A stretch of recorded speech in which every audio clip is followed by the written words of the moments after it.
I, Li Zixuan, guarantee with my own integrity. After reciting for a while, Li Zixuan finally stopped. He let out a sigh and said to the two people in front of him. The reason why he could memorize the first 100 digits of pi in his previous life was mainly because he used an opportunistic method. First, imagine a drunkard drinking in a mountain temple and dying in a ravine. A pot of wine in a temple on the peak. 3. 14159. Air 26. 3 pots of wine are not enough for me. 535897. Wine kill, 932. Unkillable, 384. Lu, 626. It's fine if you die, 43383. Air's abandoned ravine, 279. Then, imagine the mood of the deceased's father after learning that his son had died, I love my son, 502. It's sad enough to die in vain, 8841971. Leaving him to the ravine, 69,399. Then imagine the scene of the deceased's father going to the ravine to look for his son. My back hurts when the mountain turns, 37510. I'm afraid you'll be frozen for a long time, 58209. Long sad Cece, 74,944. Then the scene of the father finding his son in the ravine and saving him, and the son realizing his mistake and turning back. I save my son, 592. The cave turns, 307. It's not good to stay, 816. The 4 neighbors are happy, 406. Air's not happy, 286. Air dotes on father for a long time, 20,899. Father Lu doesn't understand, 86,280. Think thrice, 348. Sun Wu 25. Think thrice and be reluctant, 34211. Wife waits for a long time, 70,679. Just like that, wouldn't the first 100 digits of pi be easy to memorize? I'm just asking you guys if you're 6 or not. Su Hongji and Lu Hongyuan didn't know if they should slip away or not, but when they heard Li Zixuan make such a solemn guarantee, their faces became solemn. This was because Li Zixuan had never used his personality to guarantee anything. This was basically equivalent to swearing to the heavens. Ancient people didn't know the saying, I use my personality to guarantee. Then, the solemn expression on their faces turned into horror. If what Li Zixuan said was true, it would be too scary. The ancestral rate was 100 digits after the decimal point. This Li Zixuan was going to break through the heavens of the mathematics world. Seeing the shock on their faces, Li Zixuan couldn't help but feel a little proud. He finally had a chance to show off. However, Su Hongji's next sentence caused his face to darken. Ahem, Yamacho, can you say it again? We can write it down. Chapter 903. After sending Lu Hongyuan and Su Hongji off, Li Zixuan packed up his things and went home. Li Zixuan made a copy of pi and gave it to Su Hongji. Although no one could verify the accuracy of pi except him, Li Zixuan believed that there would be students in Yanhuang College who could calculate pi to so many digits in less than 5 years. He had just told Lu Hongyuan the same thing. The old man was very excited and said that he hoped that he could live until that day. Li Zixuan was silent after hearing this. He wanted to invite Lu Hongyuan to Yanhuang College, but now he only hoped that Lu Hongyuan could retire from the School of Mathematics as soon as possible so that he could go home and enjoy his old age. The old man should teach and educate people all his life. He should have a happy old age. Young master. Uncle Wang, you're here. Li Zixuan saw Wang Zhong when he got home. He quickly walked over and greeted him with a smile. They sat down. Wang Zhong knew that Li Zixuan didn't like to beat around the bush, so he said directly, Young master, you asked me to buy grain and build a granary. With the help of the college's engineering team, the granary has been mostly repaired. It's at the foot of Yunshan Mountain. The granary door is locked with a special lock made by Mr. Mo. This is the key, please keep it well. Then he handed over a key. Li Zixuan took it and smiled gently. Haha, Uncle Wang, thank you for your hard work. Not at all, not at all. Wang Zhong replied and said, Young master, with the help of the Chamber of Commerce, we have bought nearly 400,000 don of grain. The granary is full, and this amount is more than enough. We can't buy any more. Besides, it said that the imperial court has started to buy the surplus grain on the market. They bought more than we did.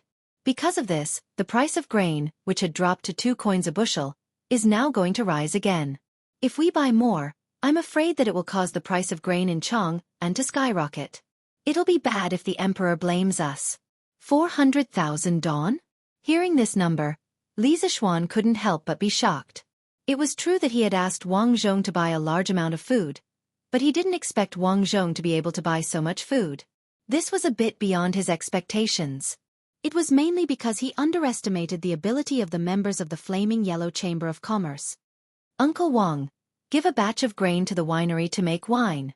First, increase the production of Drunken Immortal, and second, let them produce a batch of alcohol reserves. We will need it in the near future. After thinking, Li Zishuan gave his order. Logically speaking, 400,000 dan of grain was truly too much. Even if the Great Tang had been caught off guard by the plague of locusts, this amount of grain would have been enough to last 100,000 people for several months. Moreover, the Great Tang had long since made preparations. Not only were the people raising chickens in large numbers, the imperial court had also stockpiled several million dan of grain. Li Zishuan felt that his family really did have a bit too much grain. It was better to use it to make wine. Based on the current financial situation of the imperial court, after the locust plague next year, Li Er might launch an attack on the Turkic Khaganate ahead of time. There would be many casualties in the war between countries. If he stored more alcohol, he could ensure that more of the injured would not die from infection. Hearing Li Zishuan's words, Wang Zhong's face turned red. He realized that he had accidentally bought too much grain. He quickly nodded and said, "Yes, young master. This old man will arrange it right away." The next day, when it was almost noon, Li Zishuan brought him to the Hejian County King's Manor to look for Li Xiaogong. What surprised him was that the County King's mansion had already begun the renovation of the old house. The houses on the left side of the prince's mansion had all been demolished. Some workers were digging the foundation. Li Zishuan had seen many of these workers before. Well, they were all from the academy's construction team. From the looks of it, Li Xiaogong wanted to imitate the style of the Cloud Mountain courtyard and build a similar courtyard in his prince's mansion. This was because he had already asked Li Zishuan for the Cloud Mountain courtyard's blueprints and a lot of cement. This old man really did not know how to make himself suffer. Once he had something good, he would immediately bring it to his house. Your Highness, about the regulations of the shipping department, I have already drafted them. Would you like to take a look? The butler brought Li Xiaogong to the back room. Li Xiaogong was drinking tea in the room. It seemed that he had just finished the morning assembly and had not even taken off his court robes. Hey, you brat! If I had known that you were done, I would have brought you to the morning assembly. Now I have to make another trip. Someone, prepare the carriage.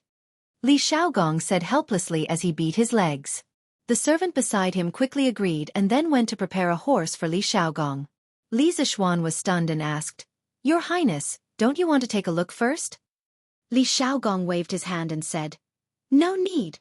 What is there for me to be worried about? At most, I will take a look from the carriage." He had always been self-aware. He knew that in terms of overall planning, Li Zishuan's ideas were definitely better than his. Yanhuang College was a good example. He had never casually interfered in areas that he was not good at. Just like when he brought Li Jing to destroy Xiaoxian, he had never interfered in the military deployment and command. He had left it all to Li Jing. You could say that he was leeching, but since ancient times, there had been many superiors who liked to give orders to their subordinates in areas that they were not good at. In the end, it led to the situation becoming worse and worse.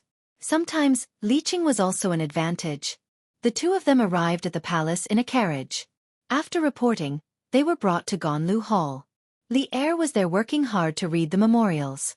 Your Majesty, Li Zishuan has already drafted the regulations for the Department of Shipping. Please take a look. After greeting each other, Li Xiaogong stepped forward and cupped his hands. This was his second advantage. He had never fought with his subordinates for credit, unlike some leaders in modern times. They were clearly not the ones who did it, but they insisted on putting gold on their faces. Oh, so fast. Zhao Song, quickly present it. Li Er's expression lit up as he hurriedly said. Zhao Song took the thick stack of documents from Li Xiaogong and handed it to Li Er. Li Er opened it and saw that it was organized and structured. It looked very comfortable. He could not help but secretly praise Li Zishuan. Once he was serious about something, there was nothing to say. Putting away these complicated thoughts, Li Er calmed down and began to study seriously. As the ruler of a country, he could not think of things as simply as Li Xiaogong. He had to think of a comprehensive plan. After about half an hour, Li Zishuan's legs were a little sore from standing. Li Er finally raised his head and said, "Not bad, not bad. This regulation is well written. Especially this Department of Inspection. It is very necessary. But why are there curved plows and cement in the list of prohibited goods?" Li Zishuan stepped forward and explained, "Your Majesty, what I am thinking is that in the future, all the advanced farming tools and tools of Tang Empire must be prohibited from being exported to the outside world. We must sell flashy things like colored glass and divine mirror. Only in this way can Tang Empire always remain advanced and strong. Otherwise, once the technology is leaked, we may nurture an opponent that can threaten us." Chapter 904. Li Zishuan was instilling the concept of technology protection into Li Er. There was no other way around it. The ancient people were deeply influenced by Confucianism and were extremely generous to the people of other countries. They couldn't wait to share the best things in their country with others. This could be seen from the generous gifts that neighboring countries gave to the great Tang dynasty. More importantly, with the development of Yanhuang College in the future, there would be more and more academic results. Academic results could be transformed into advanced industrial technology. At that time, there would be an endless stream of high-tech products that involved agriculture, the military, and daily life. If these products were to fall into the hands of other countries, not only would there be the risk of imitation, there would also be technology leakage. In Li Zishuan's view, it wasn't that all industrial products were prohibited from being sold. It was those low-tech and easily imitated industrial products that had to be banned. For example, the moment things like the curved plow and compass were leaked, it wouldn't take long for them to be imitated. By the time Great Tang developed a more technologically advanced replacement, they could sell the products that were previously eliminated to maintain their leading position. For example, they could create a tractor in the future to replace the curved plow and sell the surplus curved plow in the country. If there was a better replacement in the future, they could also sell the tractor because it wouldn't be easy for others to imitate it. What kind of person was Li Zishuan? He instantly understood what Li Zishuan meant. After pondering for a moment, he said, "What you said makes sense. We can sell ordinary products, but we can't sell anything that harms the interests of Great Tang. This constitution isn't bad. We'll follow the constitution of the Bureau of Shipping." After which, he looked at Li Xiaogong and instructed, "Xiaogong, you should quickly establish the Bureau of Shipping. You can choose the officials from the hundreds of officials in the imperial court. After that, you will bring them south to Lingnan and set up the Bureau of Shipping in Guangzhou. You will set up branch offices in Chongzhou, Chaozhou, Quanzhou, and Fuzhou. You will open these 5 ports to the public. In the future, the goods traded by the various countries in Nanyang will have to pass through these 5 ports. Otherwise, it will be considered smuggling. All smugglers, regardless of their identity, will be severely punished. When the time comes, the local officials will cooperate with you. Furthermore, I will instruct Fengong and Tandian to not cause you any trouble." In the 2nd month of the 1st year of Zhenguan, Li Er issued an imperial decree that the country was divided into 10 provinces and counties, namely Guanyi Dao, Hunan Dao, Hadong Dao, Hebei Dao, Shannan Dao, Longyu Dao, Huainan Dao, Jiangnan Dao, Jiannan Dao, and Lingnan Dao. The counties were abolished and replaced with provinces. Guangdong was part of the Lingnan circuit. Li Xiaogong cupped his fists and said solemnly, "This subject obeys the decree." Li Erzwang seemed to be a little worried and said, "Lingnan is not like other places. The situation is extremely complicated. I allow you to bring 3,000 elites. In an emergency, you have the right to act first and report later. You must ensure the normal operation of the Department of Shipping. At the same time, you must maintain the stability of Lingnan." The last sentence had a deeper meaning. Li Xiaogong and Li Zishuan both narrowed their eyes at the same time. They secretly thought that even though Fengong had sent his son to Chang'an as a hostage, Li Er still did not let down his guard against Lingnan. "Yes, Your Majesty. Don't worry, Your Majesty. As long as this subject is in Lingnan, the Department of Shipping will definitely operate as usual. Lingnan will definitely not fall into chaos." Li Xiaogong cupped his fists and said solemnly, I believe you. All right, you can go back to your work." Li Erzwang nodded and waved his hand. Only then did the 2 of them take their leave.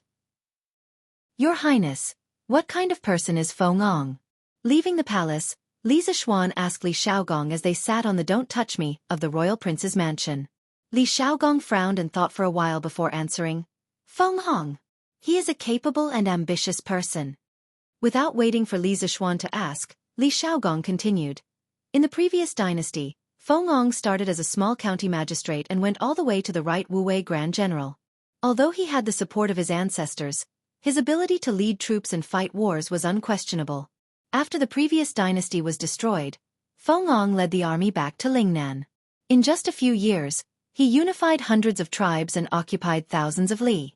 His ability is naturally evident. Then why does your highness say that he is an ambitious person?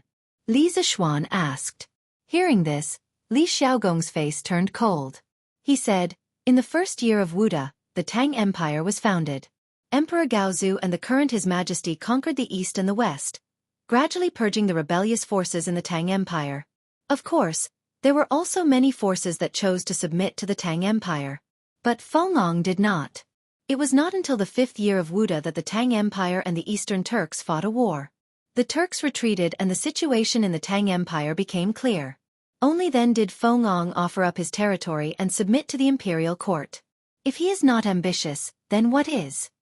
In 617 AD, Li Yuan raised his army in Taiyuan. Like many other warlords, he chose to ally with the Turks. A year later, Li Yuan ascended the throne in Chang'an and founded the country as Tang.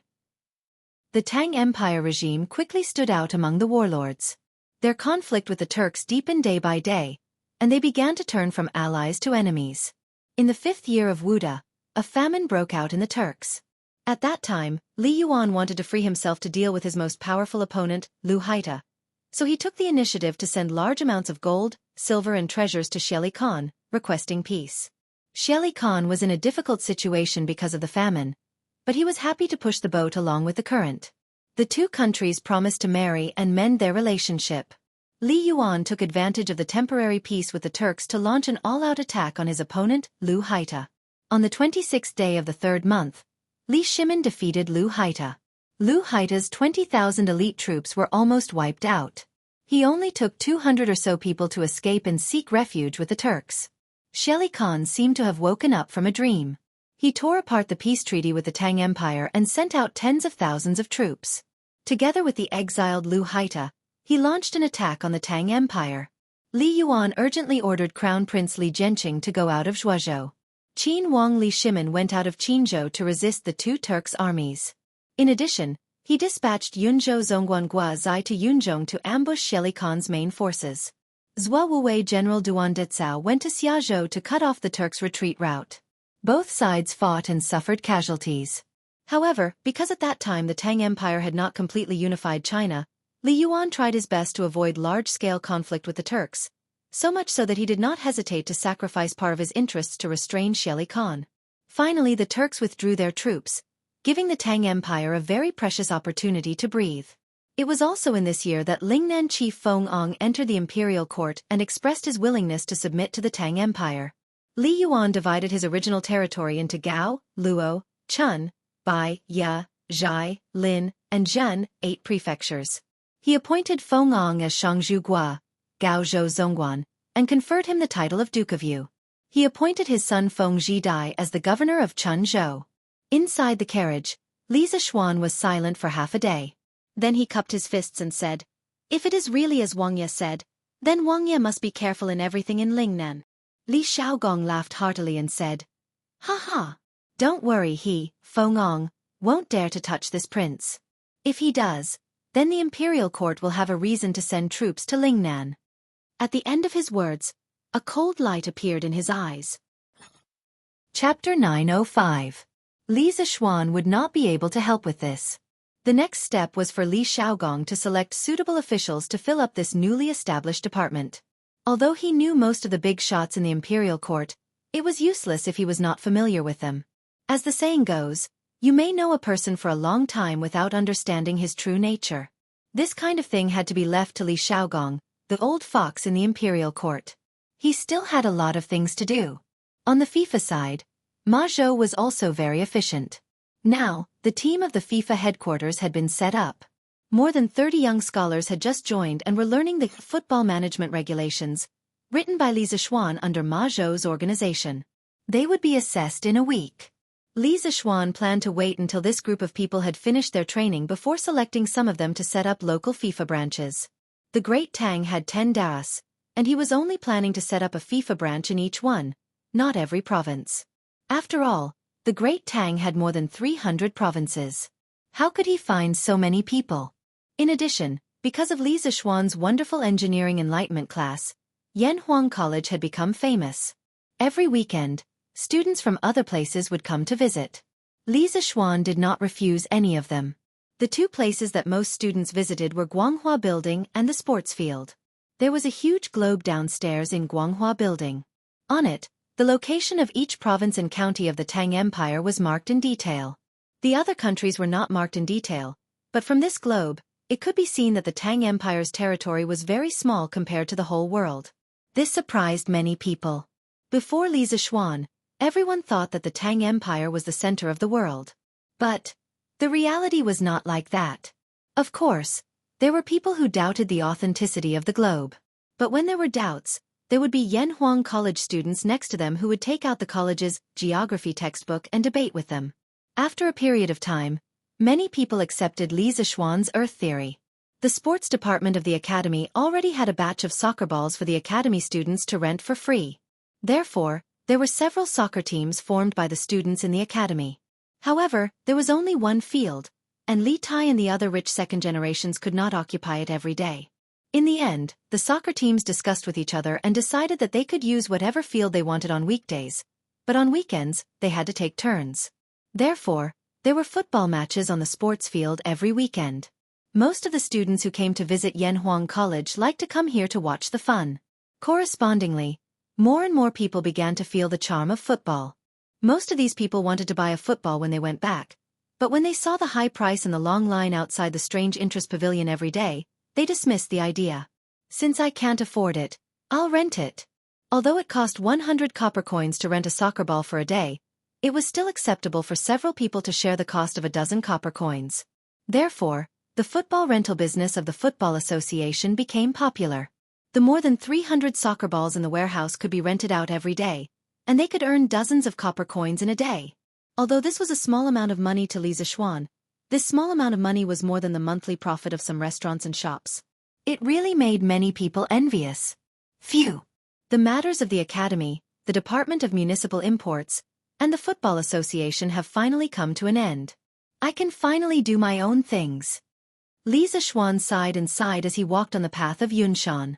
During this period, he was very busy for Yanhuang College, the Department of Municipal Imports, and the Football Association of Tang Empire. Now that these three departments were on the right track, he could free up his hands to do some interesting things.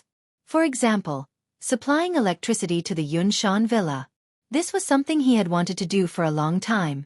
He was tired of the dim candlelight. He wanted to bring light to the dark night of the world. Ahem, he digressed. He just wanted to use a light bulb in his house. It was such a simple request, but there were many difficulties in it.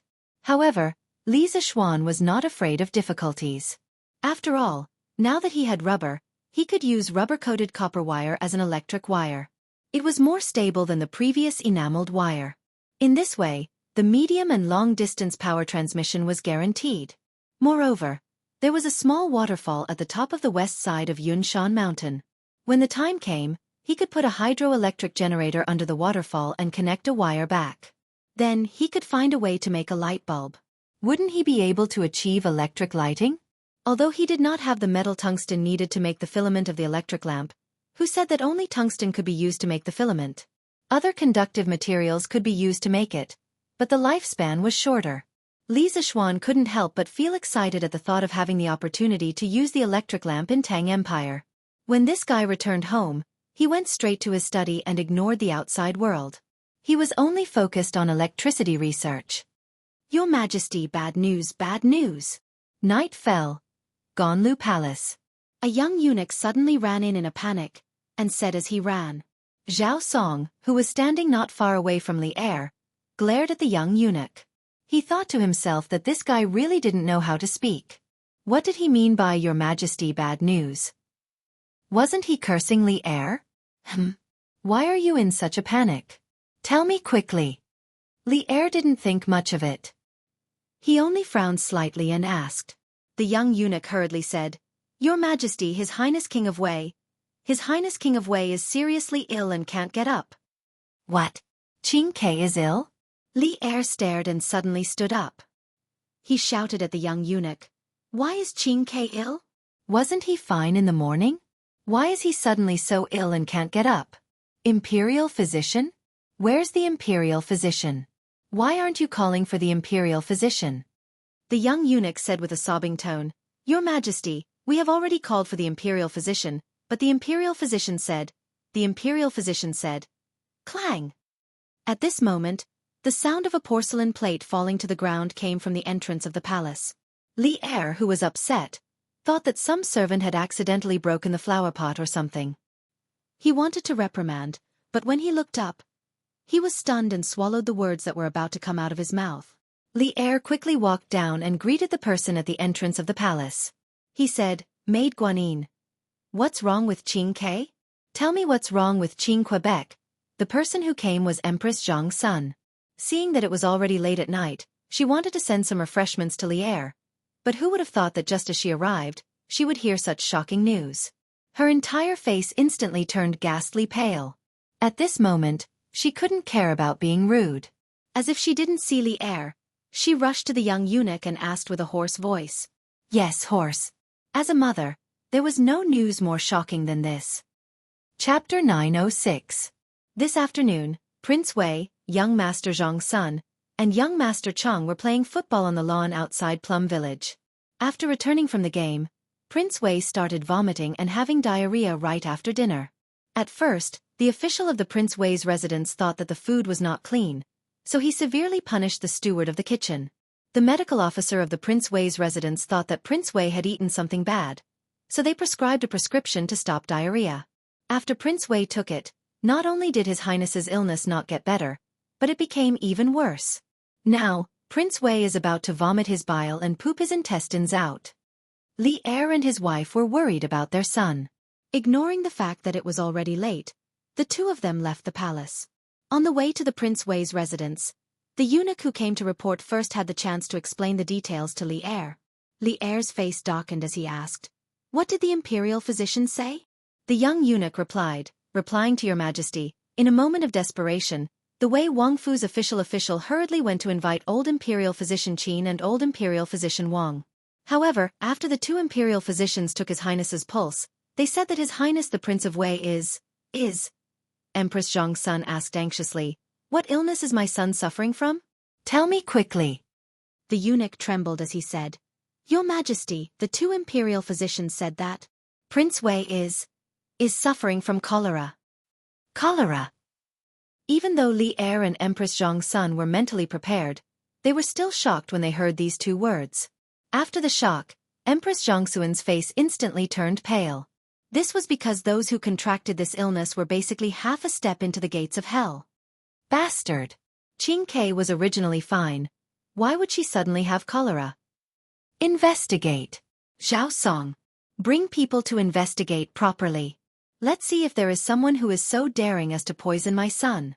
Focus on the food and water sources that Qing Ke has been eating recently. Although Li Er's heart was also very uncomfortable, he was still a man, so his expression was still considered calm. However, as an emperor, it was inevitable that he would have some persecution paranoia.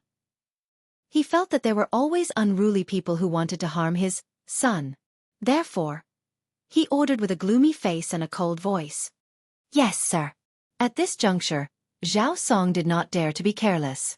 He responded and went to make the arrangements. Dugu Xian. This general is here. Immediately send someone to invite all the imperial physicians in the Imperial Physician Bureau, regardless of whether they are asleep or not, to the Prince of Wei's mansion. As you command. Also, send someone to the Taibai mountain area and see if they can find Dr. Sun. After Li Er made some arrangements, he was still worried. He placed his hopes on Sun Simiao again. However, this old man was traveling the world with his disciple to save the living beings of the world. His whereabouts were erratic, so how could it be so easy to find him? Dugu Xian understood this as well. He pursed his lips and hesitated for a moment before cupping his fists and replying, "This general obeys." Li Tai had contracted such a life-threatening illness. Now that things had reached this point, as his subjects, they could only do their best and leave the rest to fate. They only hoped that they would not be implicated when the time came. "Greetings, Your Majesty. Greetings, Your Majesty." A quarter of an hour later, Li Er and Empress Zhang's son finally arrived at the Wei Prince's mansion. Ignoring the servant's salutes, Li Er directly asked with a sullen face, "Where is Qingke? Bring me there." "Your Majesty, His Highness Prince Wei is in the backyard." Sigh, Your Majesty, you and Her Majesty are of great value. You can't just go there like this." Officer Wu of the Wei Prince's mansion was halfway through his words when he saw that Li Er and Empress Zhang's son were about to enter. He quickly stopped them. "Bastard! Get out of my way!" Li Er was furious. Although cholera was contagious, it was only transmitted through food and water. Officer Wu was making a big fuss over nothing. Besides, even if there was a risk of him being infected, he had to go there at this time. The young man inside was his son. Therefore, at this moment, he did not care about the harmony between the monarch and his subjects. He directly pushed Officer Wu far away with one hand and then quickly walked to the backyard with Empress Zhang's son. A large group of people behind hurriedly followed behind. When they arrived at the backyard, they saw that a side room was brightly lit. Without needing to ask, Li Er directly walked to that room. As soon as he got close to that room, he smelled a disgusting stench that almost suffocated him to death. But at this moment, his son was still on the verge of death. How could he have the time to complain about the stench? Empress Zhang's son did not even frown as the husband and wife pushed the door and entered just like that. Since the two of them were already like this, how could the large group of people behind dare to complain about the stench and not enter? Therefore, one by one, they resisted the urge to vomit and all went in. Qingke, how are you?" The first thing she saw was Li Tai lying on the bed with a pale face. Beside the bed was a wooden basin and a toilet bowl. The stench in the room came from these two things. Empress Zhang's son saw that her son was weak and on the verge of death. She staggered 2 steps and walked over. She touched Li Tai's cheek and said sorrowfully. Hearing Empress Zhangxuan's voice, Li Tai opened his eyes with difficulty and said weakly, Imperial Mother is here. You go out quickly. It stinks here. I'll be fine after resting for 2 days. Don't worry." Hearing him say that, Empress Zhang's son, a strong woman of a generation, also felt grief from the bottom of her heart. She could no longer hold back the tears in her eyes and immediately burst out. "Silly child.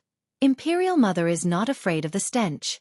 Qingke, quickly tell Imperial Mother, how are you feeling now?" Li Tai forced a smile on his face, but it was a smile that was uglier than crying.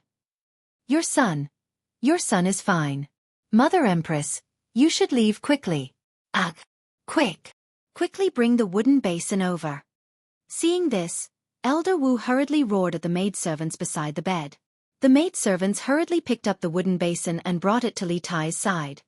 Ugh. Li Tai hugged the wooden basin and began vomiting with heart-wrenching pain. However, Empress Zhang's son could clearly see that Li Tai was vomiting no food at all, only yellow water. He must have already vomited everything in his stomach earlier. Seeing this scene, Empress Zhang's son couldn't help but be heartbroken. Li Er also saw it, and his face was now darker than the bottom of a pot. He said gloomily, Dugu Exin, where are the imperial physicians? Why aren't the imperial physicians here yet? Send someone to invite them again. Those who don't come, prepare to be sent to the borders. Dugu Exin had no choice but to quickly cup his fists and say, Yes, Your Majesty. Coincidentally, at this moment, a group of soldiers entered the backyard. It was the imperial guards under Dugu Xian's command. Among the imperial guards, there were many people mixed in, and all of them were disheveled. They must have been caught directly from their beds. Your Majesty, all the imperial physicians from the Imperial Physician Bureau have been brought here. A deputy general jogged over and cupped his fists. Li Er nodded and walked around the general. He walked to the front of the imperial physicians and said sternly, Qingke is sick. You all go in immediately for a consultation. Those who can cure Qingke's illness will be heavily rewarded. If none of you can cure her, Chapter 907. In the Prince of Wei's residence. Li Er's cold snort was filled with murderous intent. At this moment, he was willing to become a tyrant for his beloved son. The imperial physicians were dragged out of their beds. They were still full of resentment, but Li Er's words made everyone shudder. They quickly perked up and went in to see the doctor. "Your Majesty." At this moment, Zhao Song appeared out of nowhere. He went to Li Er's side and called out softly. Li Er nodded, and the two of them went to another side room. "Have you found out? Was there anyone who poisoned him?" Li Er put his hands behind his back and asked with murderous intent. Zhao Song bowed and said, "Your Majesty, before you came, this old servant, along with Imperial Physician Wang and Imperial Physician Qin, inspected the food that Prince of Wei had for dinner. We did not find any abnormalities. We also checked the water source of the Prince of Wei's residence. We did not find any abnormalities." Li Er frowned and said unhappily, "Why would the green sparrow suddenly have cholera when it was perfectly fine?" Zhao Song continued, "Your Majesty, I heard from the servant who went out with Prince of Wei that Prince of Wei, Zhang Sun Chong, Cheng Chumo, Yuqi Baolin, and the rest felt thirsty after playing football outside Plum Village. They drank from the Ba River beside Plum Village. I think the problem should be there." Li Er said in disbelief, "Then why was Qin Ke the only one?" Knock, knock, knock. At this moment, there was a knock on the door, followed by Dugu Xian's hurried voice. "Your Majesty, I have something to report." Li Er could only wave his sleeves and say, "Come in." With a creak, Dugu Xian squeezed in from outside the door. Without waiting for Li Er to ask, Dugu Xian cupped his fists and said anxiously, "Your Majesty, this general has just received news that the young masters of the Cheng clan, Yuqi clan, Zhang Sun clan, and Sun clan have all fallen seriously ill. Their illnesses are very similar to Prince Wei's.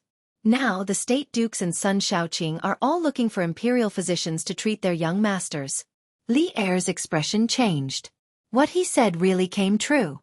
The current situation was obviously because the water in the Ba River was not clean, causing Li Tai and the rest to suffer from cholera at the same time. The situation had already escalated, and the situation had become even more severe. Li Er furrowed his brows and didn't say a word. At this time, the sound of a few people talking came from outside the room. Li Er flicked his sleeves and went out. He saw the imperial physicians standing in the courtyard, as if they were discussing something.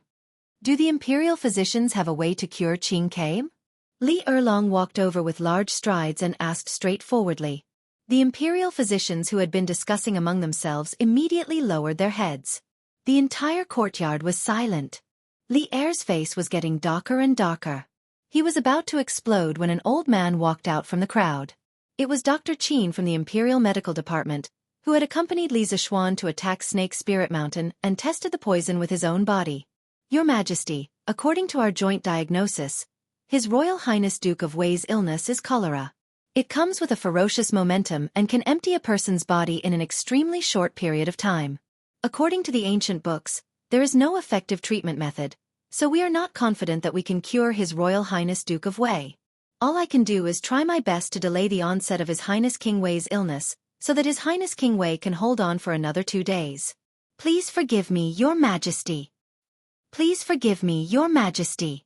All the imperial physicians cast a grateful look at Dr. Qin and then bowed to Li Er. Li Er's eyes were cold and said coldly, "Imperial physician Qin, is there really no way? There are still good elixirs in the palace's warehouse. Zhen allows you to take them as you wish. As long as you can cure Qin Ke, Zhen will give you whatever you want." Dr. Qin shook his head expressionlessly and said, "His Highness's illness is not something that can be cured with medicine. Forgive me for being powerless."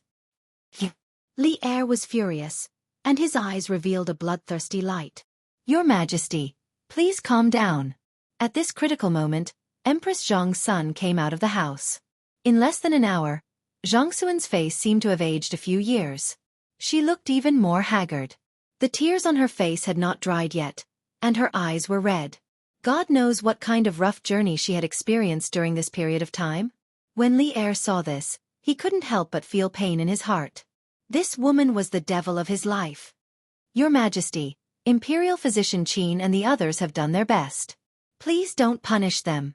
Empress Zhang's son took her husband's hand and said softly. Li Er didn't say a word, He just nodded his head silently. In fact, how could he not understand that the chances of Li Tai's illness being cured were very small?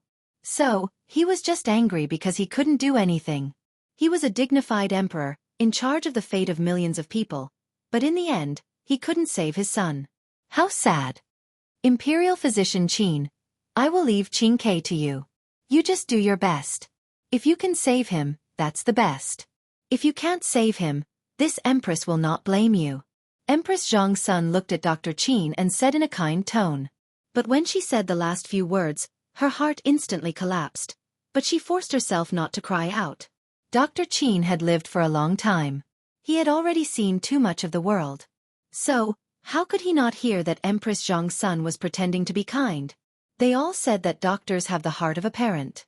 This kind of scene, he also felt uncomfortable. Your Highness, don't worry. This old man will do his best to save Prince Wei. Dr. Qin solemnly cupped his hands, then picked up the medicine box and walked with Dr. Wang to Li Tai's room. Your Majesty. Dugu Exin wanted to say something but stopped.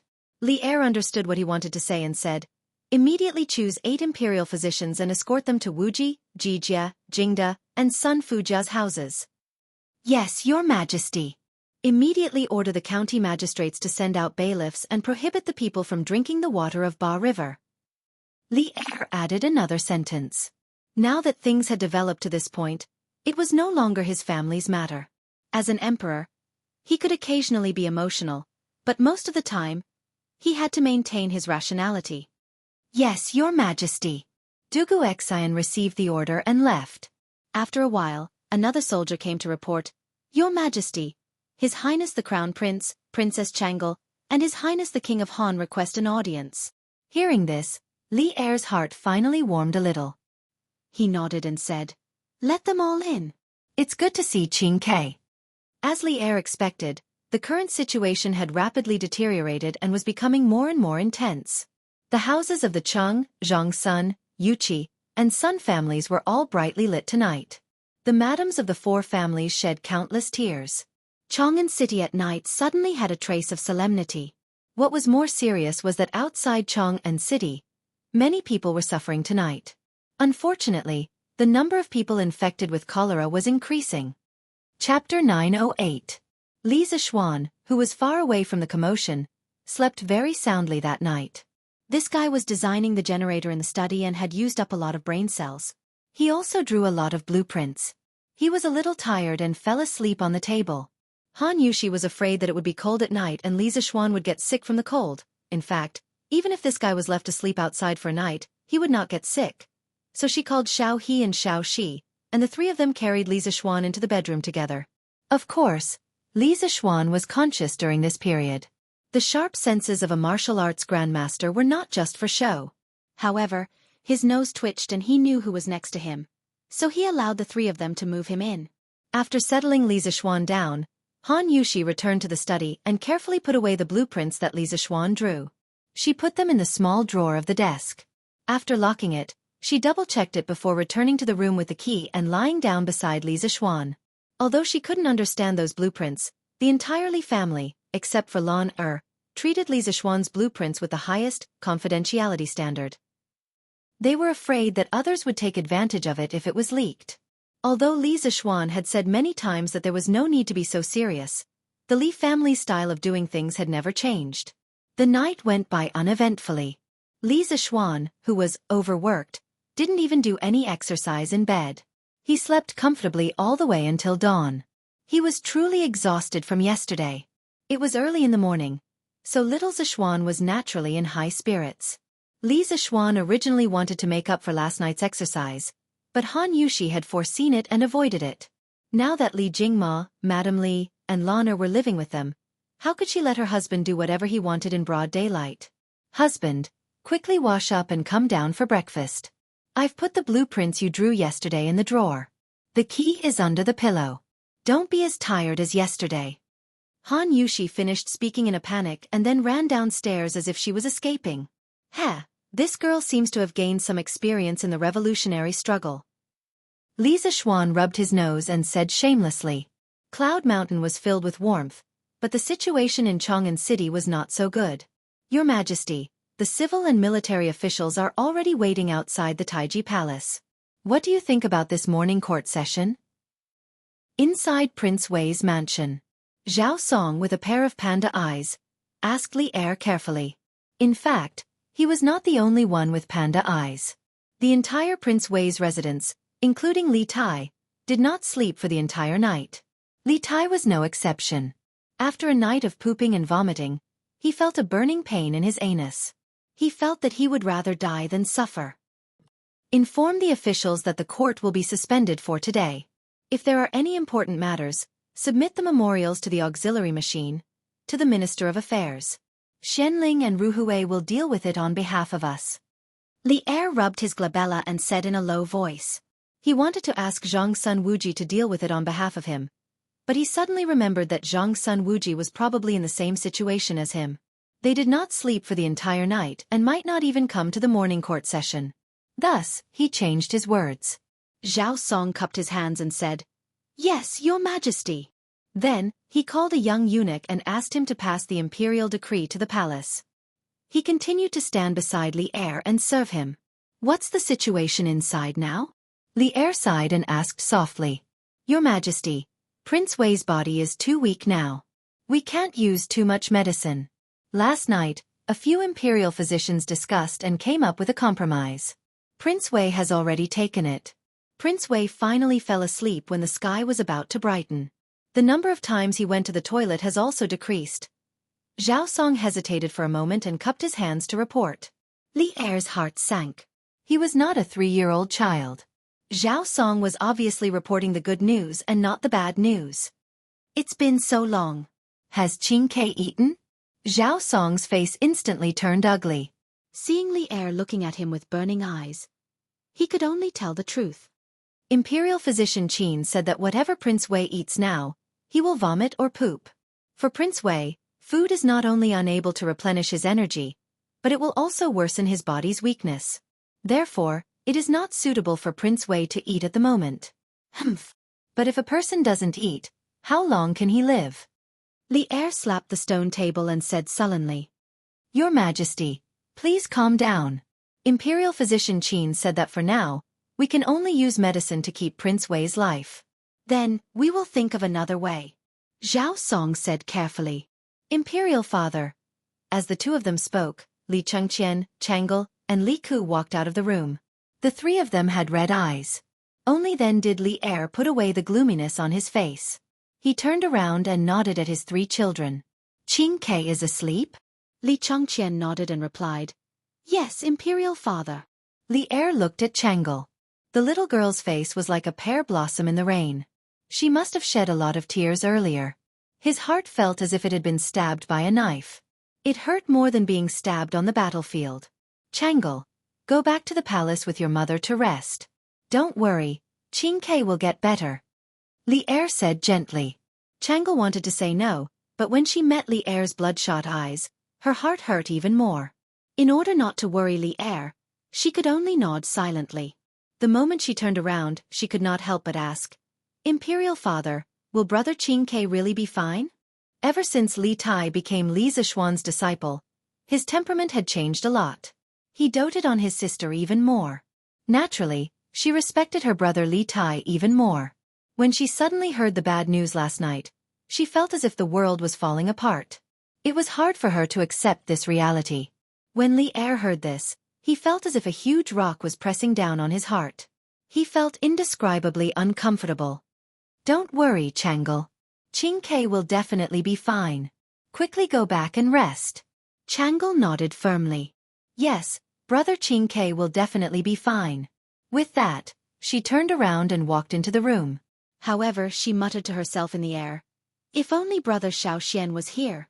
He will definitely not let anything happen to Brother Qing Ke." Li Zishuan. The 4 people present were all shocked, and they were all dumbfounded. The air seemed to have frozen at this moment. "Zhao Song, quickly go to Yunshan and bring Li Zishuan here." Not long after, Li Er suddenly stood up and ordered Zhao Song. Although he was not sure if Li Zishuan could treat cholera, Li Zishuan had been creating miracles since the moment he entered Chang'an City this year.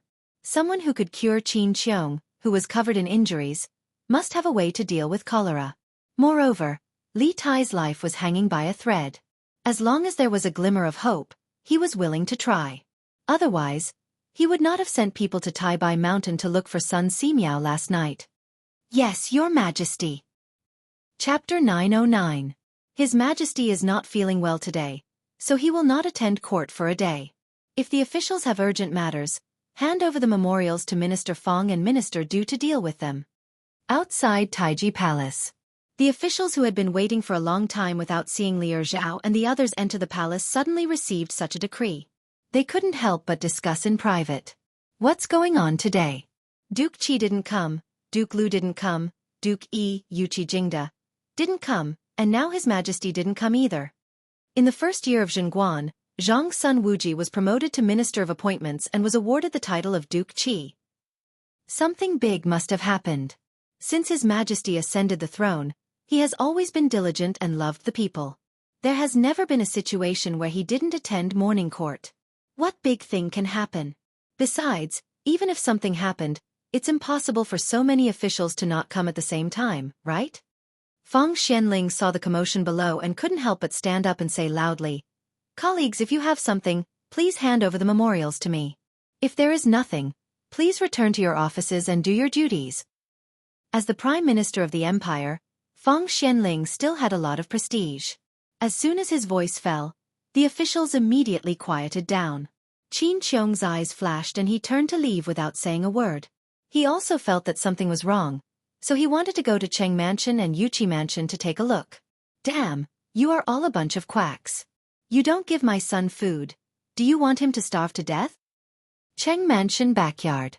Chang Yaojin slammed his palm on the stone table in the courtyard and said angrily with his eyes red. As soon as he finished speaking, the stone table exploded from the middle with a bang and scattered on the ground. The imperial physician in front of him said helplessly, "Duke Lu, please calm down. Your son can't eat now. You are harming him by letting people feed him. To tell you the truth, His Highness Prince Wei is also using the same treatment method." Chang Yaojin said angrily, "Nonsense. I only know that if a person doesn't eat, they won't last many days. You bunch of quacks can't save people, but you are still harming people here. Duke Lu, if you insist on letting your son eat, he won't last 3 days. If he doesn't eat, he can last at least 5 more days." The imperial physician said angrily. Anyone who was scolded by Chang Yaojin as a quack and a quack would also be annoyed.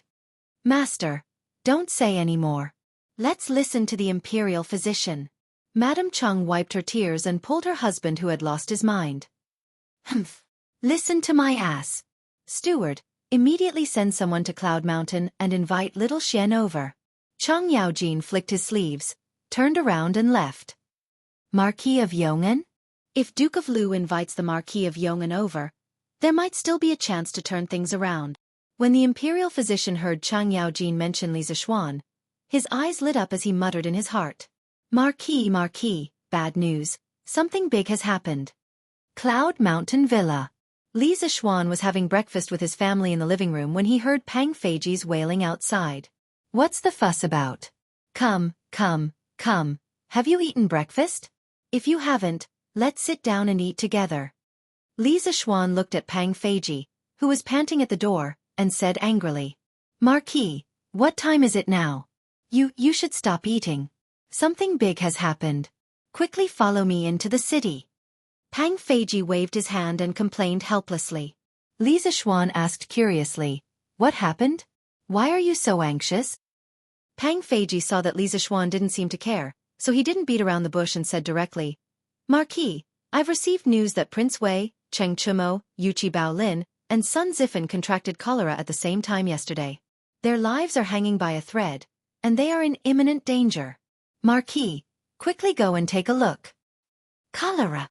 Li Jingma, Mrs. Li, and Han Yushi's expressions changed drastically when they heard this. Li Zishuan was also shocked. He subconsciously thought that Pang Feiji was talking nonsense. The memory of his previous life told him that cholera was only introduced into China at the end of the Qing dynasty. How could such an acute infectious disease appear in this era? However, from the memory of this body, Li Zishuan found that there were already records of cholera in medical books from before. After carefully comparing the memories of the two lives in his mind, Li Zixuan realized that this cholera was not the same cholera. There was a substantial difference between the two. The cholera that modern people talked about usually referred to Hulila, which was an acute diarrheal disease caused by contaminated food or water ingested by Vibrio cholerae. In the TV series, Chuangguandong, the Japanese child Ichiro was saved by Xiao Air, but was thrown out by her father because Ichiro might have gotten Hulila. Scholars believe that the cholera caused by Vibrio cholerae, or Hulila, was introduced into China in 1820, the 25th year of the Qing dynasty. According to Song Rulin in the preface of Lin Sen's Complete Cholera Diseases, he said, in the autumn of Jiaqinggongchen, 1820, many people vomited and had diarrhea. The following year, Xianxia became even more severe. It also said, this disease began in Guangdong, and this year in Fujian and Taiwan, the patients were especially severe. In the 7 major cholera epidemics in the world, China was always the most severely affected area. During the 2 epidemics there were many patients and many died. During the Qing dynasty, cholera was very contagious. Sometimes, when a coffin was carried to the funeral, he died before the coffin was carried to the place. This was a situation that occurred continuously in Dandong, called Anong at that time, 20 years after the Qing dynasty. However, the cholera mentioned by the ancients did not completely correspond to Hulila. It could be a simple symptom of vomiting and diarrhea, like the acute gastroenteritis that was common in summer and autumn. The so-called cholera was sudden. The so-called cholera was a sudden illness that occurred suddenly. This term existed before the Han dynasty, and was not translated from modern times. As early as in the Inner Canon of the Yellow Emperor, there were already records of cholera. For example, the Spiritual Pivot 5 Chaos chapter said, when the stomach is in chaos, it is cholera. The Suwen Qi communication theory said, when the earth is not old enough, the people suffer from cholera. The Suwen 6 Elements of the Righteous Era said, when the moon is full of cholera, it vomits. The plague that the army suffered in the process of marching was mostly cholera. When cholera occurred, the soldiers suffered heavy casualties. Before the war even began, most of them were already dead. With regards to cholera, the ancients mainly focused on prevention and treatment as a supplement. In general, there was no special treatment for this kind of Class A infectious disease. During the Taihe period of the Jin dynasty, the monks of Guangji Temple suffered from cholera. A necromancer used monkshood and dried ginger to cure them. After drinking it, they forced out a few mouthfuls of blood, and then died. Therefore, when the medical officials of the Imperial Medical Department faced Li Tai, whose life was hanging by a thread, they were collectively helpless. It was not that they were incompetent, but that the cholera was too strong. Where is the Marquis of Yong'an? His Majesty summons you to return to Chong, and immediately. At this moment, a sharp voice came from outside, waking Li Zixuan from his daze. Chapter 9-10. Just as he finished speaking, the eunuch who came to deliver the edict appeared at the door. Li Zixuan and the rest hurriedly stood up to welcome him. Seeing that there was no way he could continue eating, he said to his father, "Father, you guys continue eating. I'll go back to Chong'an to take a look." Li Jingma said worriedly, "Little Xian, that's cholera. Are you confident?" He did not object to his son saving Li Tai, but he was worried that if he could not save him, he would be implicated. After all, the royal family was the most heartless. Li Zixuan understood what his father was worried about. He smiled and said, "Father, don't worry. I still have some confidence." Even if he did not have confidence, he should still go to Chong'an to see Li Tai.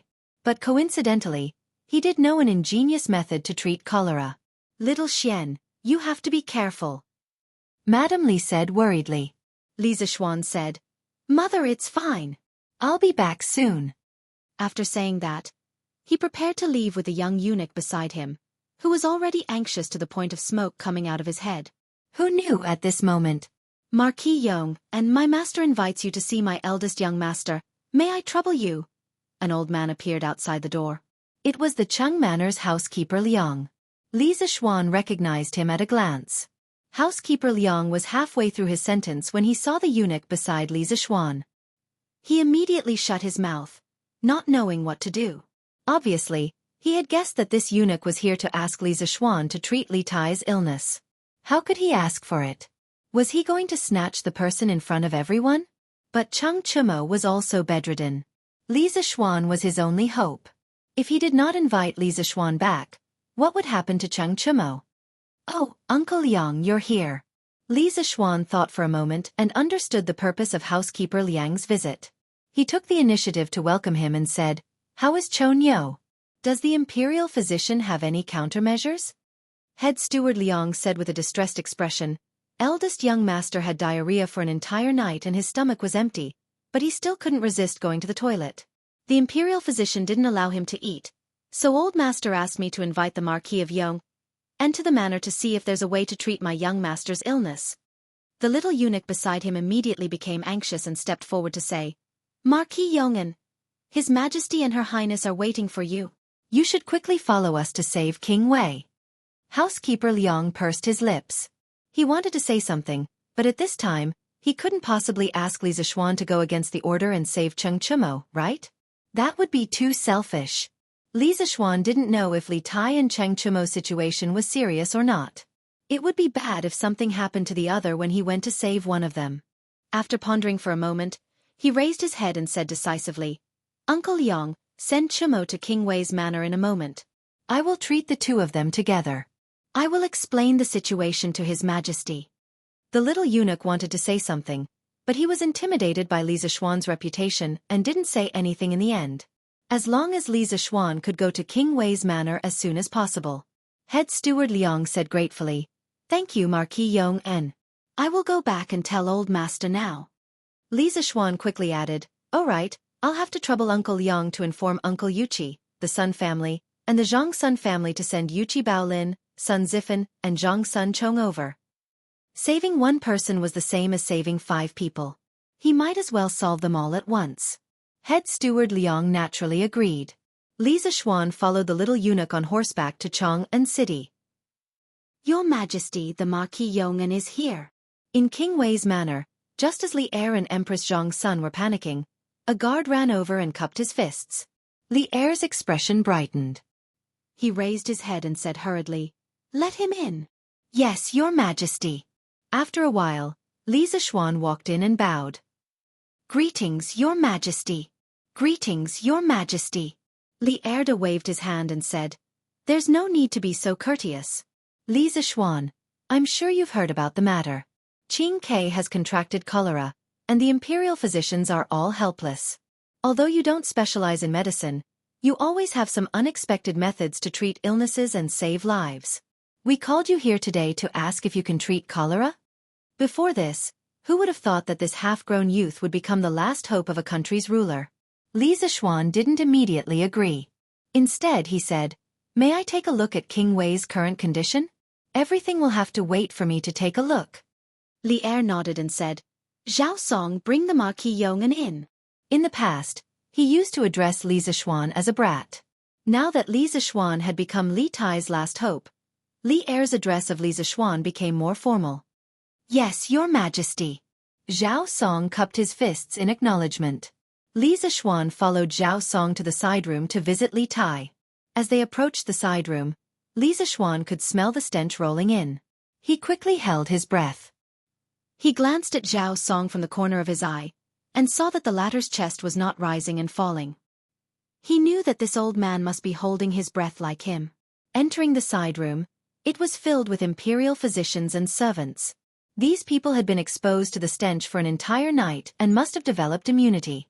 No one was covering their noses and mouths. Of course, there were a few familiar faces among these people. Dr. Wang and Dr. Qin from the Imperial Physicians Department who had helped Li Zishuan previously. Li Zishuan smiled and nodded at them.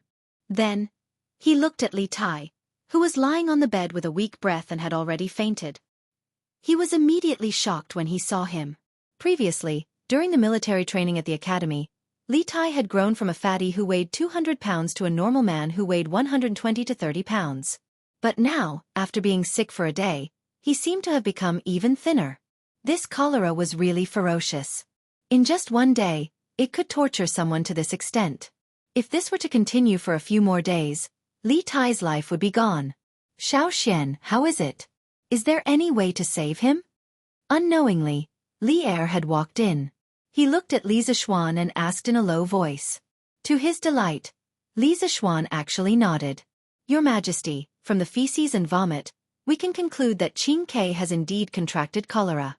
This subject has a method that may be able to cure this illness, but whether it will work or not, this subject is not 100% sure. Even if it was not 100%, it should be at least 60 to 70%, right? Li Er was ecstatic.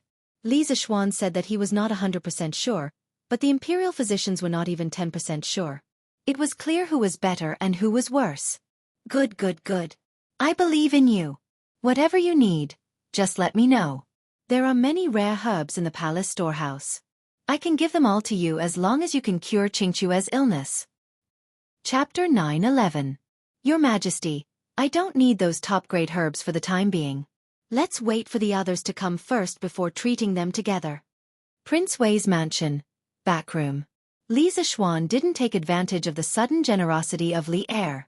Besides, his method didn't require any precious herbs. The others. Li Er was puzzled and asked, "Who else?" Li Zishuan quickly explained, "Your Majesty, I heard that Chumo, Bao Lin, Sun Zifan, and Zhang Sun Chong were all infected with cholera like Qingque. Treating them is like putting out a fire, so I thought of gathering them together to treat them together. I hope your Majesty will allow it." This was acting first and reporting later. The matter had already been done, and now it was just a formality to inform Li Er. However, Li Er's mood was much better than before, so he said, "No matter. Then let's wait for them to come together."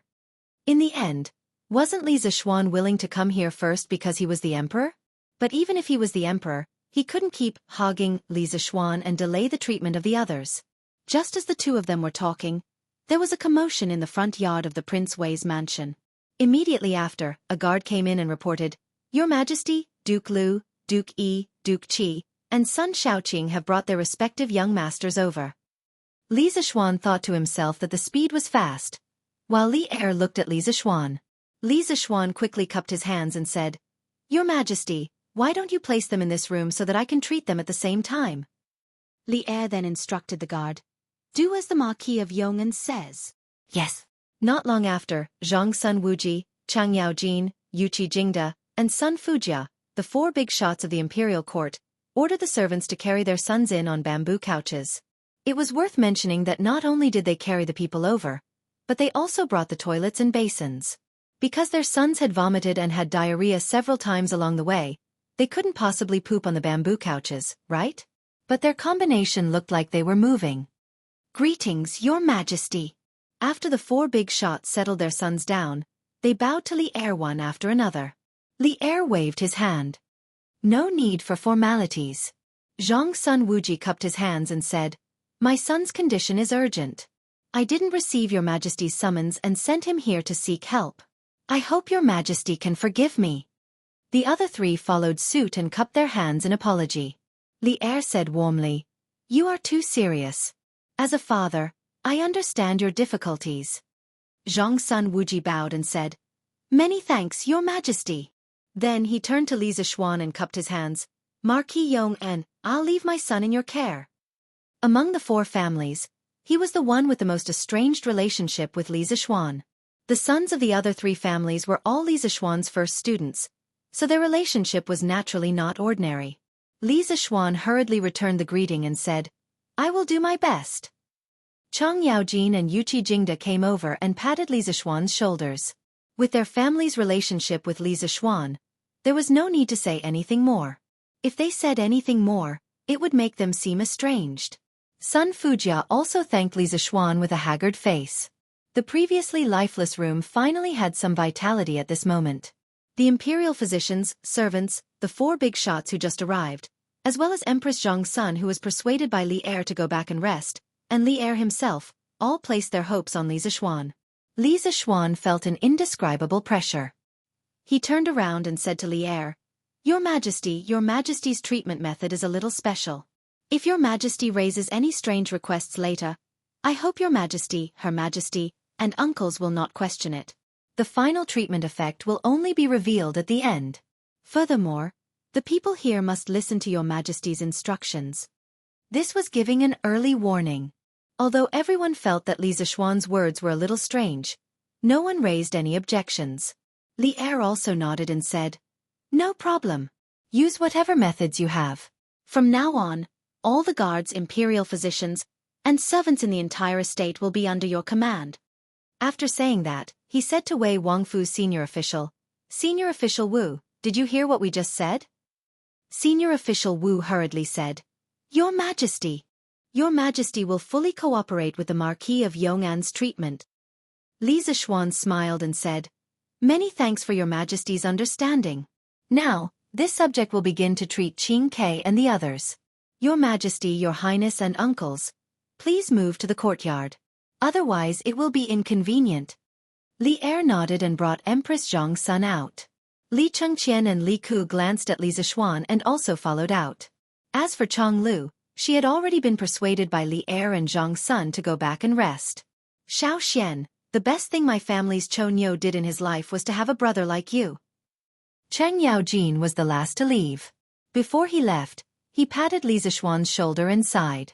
Li Zishuan glanced at Cheng Chumo, who was lying on the bamboo couch, and thought to himself that after a while, Cheng Chumo would definitely jump up and say that the thing he regretted the most in his life was having a brother like him, right? Hey, Xiao Xian, you have a way to treat our illness. That's great.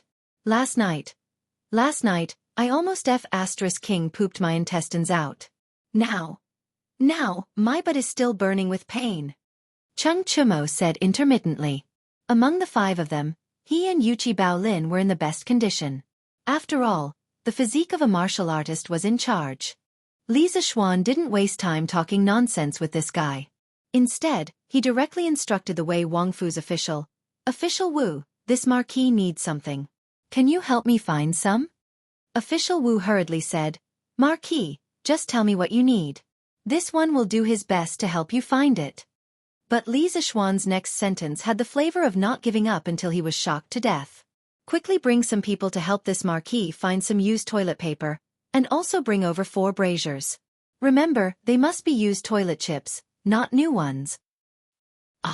Elder Wu was dumbfounded. His brain couldn't wrap itself around it for a moment. What does treating an illness have to do with toilet chips? At this moment, he really wanted to ask Li Zishuan, Are you kidding me? What's wrong? Is there a problem? Li Zishuan saw the situation and asked. No problem. Marquis Yong. Please wait a moment. I'll get someone to do it now. Official Wu wiped his sweat and said hurriedly. Academician Qin couldn't help but ask, Marquis Yong, why are you asking people to search for toilet chips? Li Zishuan smiled and said, Of course it's to treat illnesses. Academician Qin will understand in a while. Xiao Xian, you can't be thinking of using toilet chips to treat our illnesses, right? We are brothers. How can you do this? Even if you have to do this, you should at least let us use those unused toilet chips. Cheng Chumo, who was lying on the stretcher, suddenly became agitated and said to Li Zishuan intermittently. Chapter 9:12. High Energy Warning. This chapter is a little strange. Those who are misophobic or are eating, please be careful. Elder Wu, what are you carrying? In the backyard of the Prince of Wei's residence, all the parents were anxiously waiting for Li Zishuan's diagnosis and treatment results. However, they saw Senior Advisor Wu instructing people to carry 5 braziers and a basket of unknown objects into the side room. Out of curiosity, Li Er stopped Elder Wu and asked. Elder Wu's face turned bitter as he answered truthfully. Your Majesty, the objects in the basket are toilet chips. The Duke of Yong asked me to find them. When Li Er heard this, his face turned ugly. Toilet chips? What does he need toilet chips for? I do not know. The Duke of Yong did not tell me. Elder Wu was also puzzled in his heart. He didn't know why Li Zishuan wanted him to find these disgusting things out of the blue. You may go. I will ask him later. Li Er had a bad premonition. However, he had already promised Li Zishuan that everyone would be under his command. How could he go back on his word now? Empress Zhang Sun looked at the room with doubt in her eyes. The other big shots also looked at each other in dismay. In the room. Marquis, I've brought you the cutlery and brazier you wanted. What else do you need next? After the braziers and toilet chips were moved into the room, Elder Wu cupped his fist and asked Li Zishuan. Li Zishuan looked and nodded. I do not need them for now. Order people to throw the toilet chips into the braziers and bring the braziers to Qing Ke and Chu Mo's beds. Let the heat dry their bodies. Leave 1 or 2 people to add the toilet chips into the braziers. The rest of you go out first. We will come back in half an hour. This was an indigenous method of treating cholera that Li Zixuan heard from the village doctor in his previous life. It was said that it had cured many people. Cough cough. Of course there was no such thing as toilet chips in the modern world. He could only use shit stirrer as a substitute. He didn't have much confidence in this kind of crude recipe, but at this moment, he wanted to try it out to see how effective it was. Moreover, he still had other tricks up his sleeve. When Elder Wu heard this, he was stunned. He finally understood why Li Zixuan wanted him to find these toilets. But why did it sound so unreliable? Marquis, there's no need to ask. Just do as I say.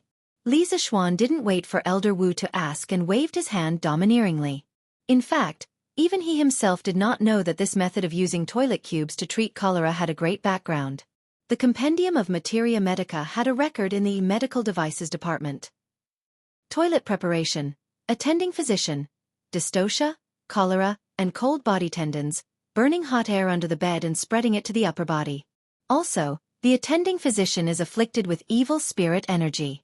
This item is the smallest, but its power can be recorded, hidden artifact. Don't you think it's unbelievable? Regardless of whether this prescription had a scientific basis or not, there were even more shocking prescriptions in the Compendium of Materia Medica. For example, human urine could treat cold and heat headaches. Pig tying rope was used to treat children's cries of alarm and restless hair. Using the 12th lunar month to burn ashes and drinking a little water. Li Zixuan only remembered that when the old village doctor told him this crude method of using toilet cubes to treat cholera, he secretly laughed in his heart. Those cholera patients must have been cured by the smell of feces, right? Elder Wu saw Li Zixuan's unyielding attitude and could only do as he was told. Cheng Chumo, who was lying on the bamboo bed, really sat up in shock. Who knew where this guy got his strength from? He pointed at Li Zixuan and shouted with his eyes wide open. F***CK.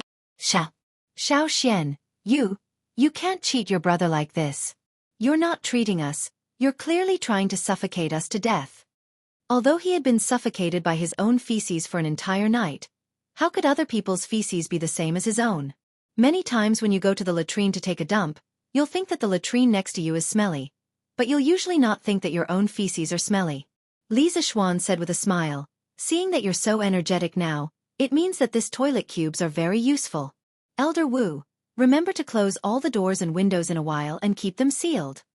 After saying that, he ignored Cheng Chumo's shouting and turned to leave. The imperial physicians also hurriedly fled. Li Tai, who was unconscious, was faintly awakened by Cheng Chumo's loud voice. He said in a daze, "Suffocate to death? What? What suffocate to death? Chumo, why are you here?" Cheng Chumo saw that the doors and windows were closed and couldn't help but feel despair. He was too lazy to talk to Li Tai. At this moment, he couldn't help but feel a pain in his stomach. He hurriedly shouted, "Quick, quick, quick, I want to shit. Hurry!" Pooh! Inside the room, the smell of fresh feces, burning feces, and vomiting mixed together. The stench was overwhelming. Even the maids and servants of the prince's residence who had been suffocated for an entire night couldn't stand it anymore. These people probably wouldn't be able to eat for a month, right? Vomit! Li Tai's stomach churned and he hurriedly turned to the side and vomited into the basin under the bed. The other people lying on the bamboo bed weren't any better. Each of them was suffocated by the stench emitted from the brazier. It wasn't that they didn't want to escape, but they were already exhausted from pooping for an entire night. How could they have the strength to do that? They could only lie on the bamboo bed and silently enjoy it. Outside the room, Li Zixuan saw Li Zixuan walk out and asked, "Li Xianxia, why did you ask Elder Wu to find the toilet cubes for?" Empress Zhang's son, Chang Yaojin, and the others also looked over. Li Zixuan didn't dare to directly say that he just wanted to test whether or not the local prescription would work. Instead, he seriously spouted nonsense. "Your Majesty, I put these cubes into the fire and burned them.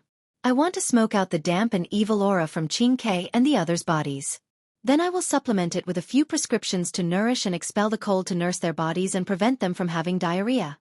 When Li Er heard that Li Zixuan used the cubes to treat Li Tai's illness, his face instantly turned green.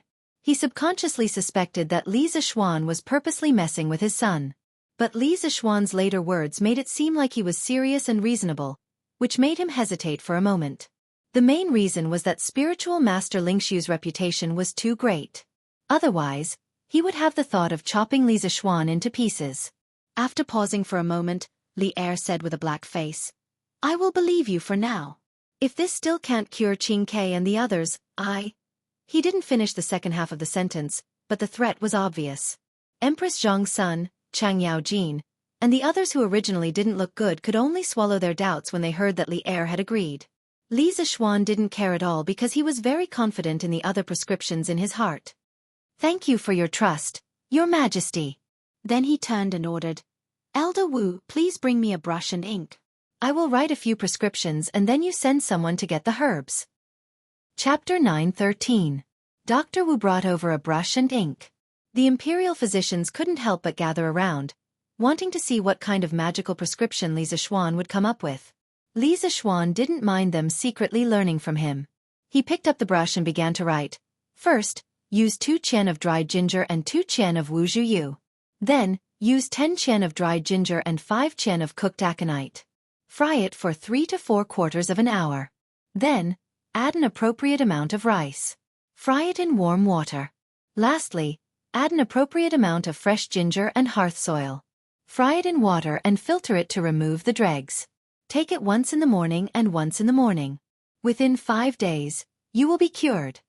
This prescription was the other prescription for cholera that the old village doctor in his previous life had told him about. Although it was a bit of a folk prescription, it was undoubtedly more scientific than using toilet cubes to treat cholera. Li Zixuan's previous body had been taught by spiritual master Ling Su. Although he had never received a complete teaching of medicine, he had been weak and sickly since he was young. It could be said that he had become a doctor after being sick for a long time. Although his medical skills weren't at Sun Simiao's level, he had a good understanding of the medicinal properties of various Chinese medicines. When Li Zixuan had just transmigrated from the modern world, the fusion between his souls wasn't perfect. Therefore, he didn't have many memories related to medicine at first. However, ever since he had broken through to the realm of martial arts grandmaster, his mental strength had increased exponentially. Gradually, his brain began to have more knowledge about medicine and medicinal herbs. Although it wasn't very systematic or comprehensive, Li Zixuan was still very happy to have an additional skill. When Pang Feiji told him that Li Tai and the others had contracted cholera in the morning, Li Zixuan had been thinking about how to treat cholera. He couldn't help but think of the method that the old village doctor had told him about. Although the old man was just a village doctor in the countryside, he had been practicing medicine for his entire life. His medical skills were extremely high. Moreover, he was proficient in both Chinese and Western medicine. Many large hospitals couldn't easily treat an illness, but in his hands, he might be able to cure it with 2 injections and 2 prescriptions. Moreover, it didn't cost much. Therefore, the old village doctor was very respected in the village. In his previous life, the old village doctor lived right next to Li Zixuan's house. Therefore, Li Zixuan had more contact with him. That was why he knew so many prescriptions. On the way there, Li Zixuan used the memory of his predecessor and began to analyze the prescriptions given by the old village doctor. The more he analyzed, the brighter his eyes became, and the more surprised he became. Only people who were well-versed in pharmacology would understand the true beauty of these prescriptions. This was also the reason why he was so confident when he made the promise to Li Er. As for the toilet chips, it was just an experiment he wanted to do on the spur of the moment. It would be best if he could smoke Li Tai and the others well. It didn't matter if the smoke didn't work. He still had other tricks up his sleeve. This prescription. Brilliant, brilliant.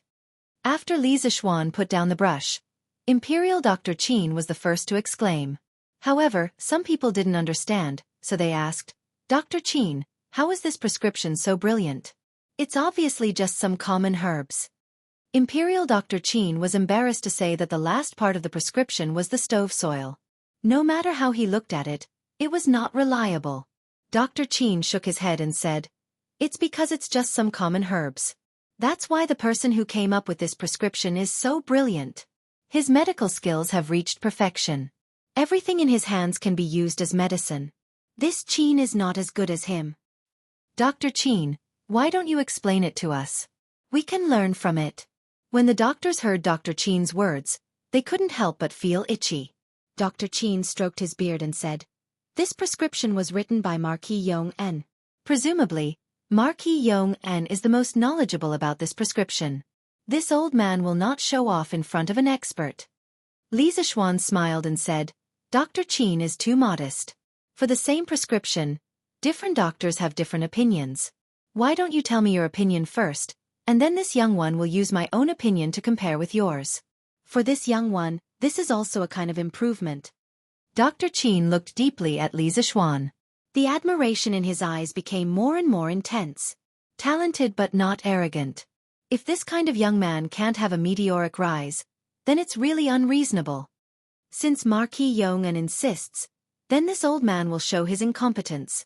Dr. Qin was no longer modest.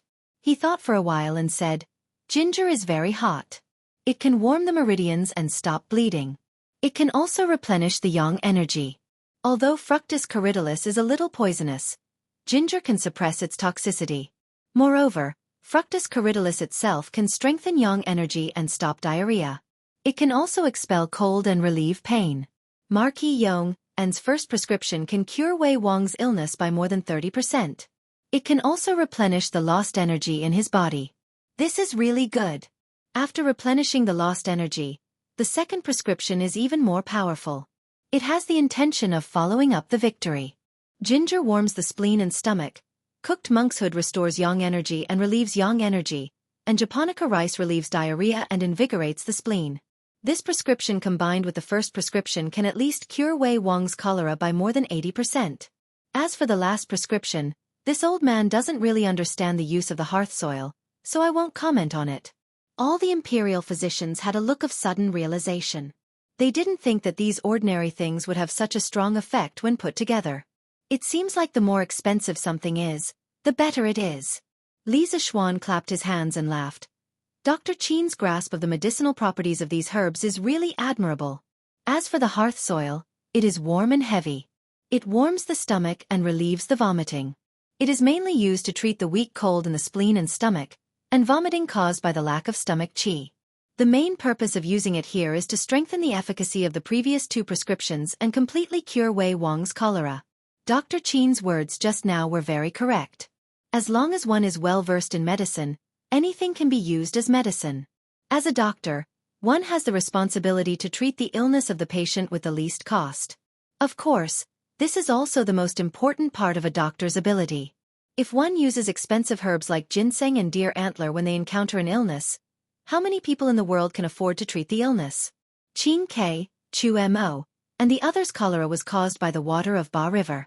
However, Ba River stretches for hundreds of li recently. Tens of thousands of people have drunk the water of Ba River.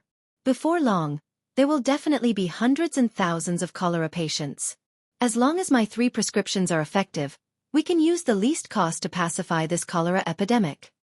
At this moment, Li Er didn't have time to care about his son who was suffocating in the room. His face had already become incomparably solemn. Good, very good. What Li Xianxia is worried about is very likely to happen. Although I have already instructed the county magistrates of the counties around Chang, and to inform the people not to directly drink the water of Ba River, it is hard to guarantee that there won't be patients who have already drunk the water and contracted cholera. If there is a cheap prescription that can allow ordinary people to treat and cure cholera, it will be a blessing for the people of Tang. Elder Wu, quickly go and get the medicine. Chapter 9:14. Wretch! Stop burning. Stop King burning. Don't you think it stinks? Qin K, you have to control them. Chung Chumo covered his nose and shouted after he finished pooping in the room. You can't blame him for being unreasonable. The smell in the room was 2 King strong. He had never been to such a smelly place in his life. CK. Choax, your own poop is already so smelly, and you still have the cheek to criticize others? CK. It stinks. Li Tai was already suffocating from the smell. He covered his nose and mouth with one hand and fanned the air in front of him with the other. If it wasn't for the fact that he couldn't run, he would have run out of the room long ago. In less than a quarter of an hour, Li Tai felt that the blood in his body was about to be smelly. Today's encounter was likely to leave a deep shadow in his heart. I say, you two still have time to quarrel. Yamacho is just outside. Who would dare to disobey Yamacho's orders? I think we should save our energy. Sun Zifen leaned over on the bamboo bed and covered his nose as he spoke to the two quarreling men. Yuchi Baolin nodded and agreed. Yes. Yamacho is treating us. Qing Ke, Brother Choax, stop quarreling. Let's just get smelled a little more. Who knows, we might be cured. I'm still young, and I don't want to die. Cheng Chumo was amused by this idiot. Tisk. Baolin. Only you would believe that this is treating us. In my opinion, Yamacho is purposely torturing us. Who uses the toilet to treat people? Yuchi Baolin raised his head and thought for a moment. Then he retorted, Brother Chonyo, you're wrong. Why would the mountain leader torture us for no reason? He must be treating us. We just have to enjoy it. Enjoy? Cheng Chumo's eyes widened even more. He pointed at Yuchi Baolin and said, Damn Baolin, I just realized today that you're such a hardcore person. I'll send you a few baskets of used toilet paper later. You can put them under your bed and enjoy them. How about that? This fellow could only bully an honest man like Li Tai with his words. If he dared to bully Li Tai like that, Li Tai would definitely retaliate in kind. Bah! Brother Chonyo, the enjoyment I'm talking about is the enjoyment of the treatment process. Once I'm cured, I won't touch these toilet chips anymore. Yuchi Baolin hurriedly said. Have you noticed that the five of us haven't had diarrhea for a long time? Zhang Sun Chong, who had been lying on the side and enduring the stench for a long time, suddenly spoke. It was true. I haven't had diarrhea for half an hour. It seems like Yamacho's method is really effective. Yuchi Baolin replied with an excited expression. Cheng Chumo rubbed his stomach and carefully recalled. He realized that it was just as Zhang Sun Chong said. He had been lying on the bed for nearly half an hour. But what he said just now was still ringing in his ears. How could he have the nerve to change his words now? He could only mutter, Maybe our stomachs are empty and there's nothing left to poop? Li Tai also felt that his body seemed to have regained some strength, but he wasn't very sure, so he didn't say anything. At this moment, he looked at the servant next to him who was adding toilet paper to the brazier. He then looked at the bamboo basket next to the servant and saw that the toilet paper inside was almost empty. He said, Is this all that's left? The servant had been in Prince Wei's mansion for so long, but perhaps he hadn't been questioned by Li Tai before. At this moment, he couldn't help but feel a little flattered. He hurriedly said, In reply to your highness, this is all that's left. This lowly one was afraid that you would find it smelly, so I burned it a little faster earlier. Li Tai's eyes turned and glanced at Cheng Chumo. Then he chuckled and said, Go and help this prince bring some toilet paper from Cheng Chumo's side. Continue to burn it, but don't burn it too quickly. Save it. This prince is not afraid of the stench. Compared to the terrible pain of almost pooping his intestines last night, Li Tai felt that this stench was still bearable. After all, he had to protect his chrysanthemum. The servant was a servant of Prince Wei's mansion. Of course, he had to listen to Li Tai. At this moment he hurriedly replied, Yes, your highness. After saying that, he got up and walked over to Cheng Chumo's side. However, Cheng Chumo couldn't stand it. This fellow almost jumped up. He pointed at Li Tai and said angrily, F***CK, Qing K, don't go too far. These toilet paper tokens were given to me. What right do you have to ask someone to take them from me? He wasn't stupid. Although he didn't admit it, he knew in his heart that the toilet paper tokens could improve his condition. At this time, how could he give away his portion of the toilet paper tokens? Li Tai said with a smile, Chumo, didn't you just say that it was too smelly and asked people to stop burning the toilet paper tokens? Aren't I helping you? Cheng Chumo immediately shouted, Get lost. I don't need your help. Hey. What are you doing? Don't touch my toilet paper tokens. Do you believe that I won't beat you up? It was the servant of the Prince Wei's mansion, who had helped him add the toilet paper tokens to the servant that Li Tai had ordered just now. Chung Chumo was anxious and wanted to get out of bed to stop it. However, his whole body was weak and his speed was slower by a few beats. He could only watch helplessly as half of his life-saving toilet paper tokens were taken away. Haha, Chonyo, we are brothers in any case. Don't be so stingy. You see, I only let them take more than 30%. You still have a lot left. Li Tai smiled and comforted him. Cheng Chumo said indignantly, F*ck, Ching K, what you did was not right. There are so many people in the room and you didn't rob. Why did you have to rob me? Look at Sun Ziffan's basket. Isn't there still so much left? F*ck. Cheng Chumo, shut up. Li Zishuan, who was outside the room instructing the servants to decoct the medicine, naturally did not know that these idiots in the room had begun to act out a shocking show of stealing toilet paper tokens. The servants of the Prince Wei's mansion were very efficient. In less than the time it took to drink a cup of tea, Li Zishuan had bought the herbs that he wanted. However, he did not manage to buy the hearth soil. How would the pharmacies of this era sell this stuff?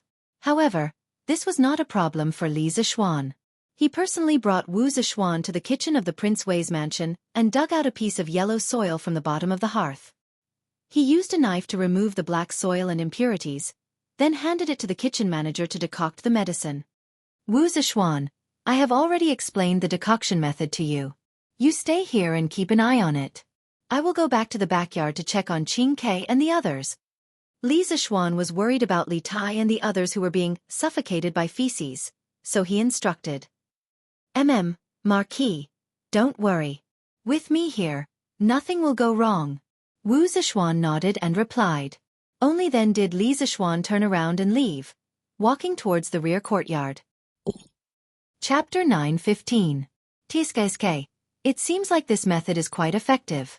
If I had known earlier, I wouldn't have given you a prescription.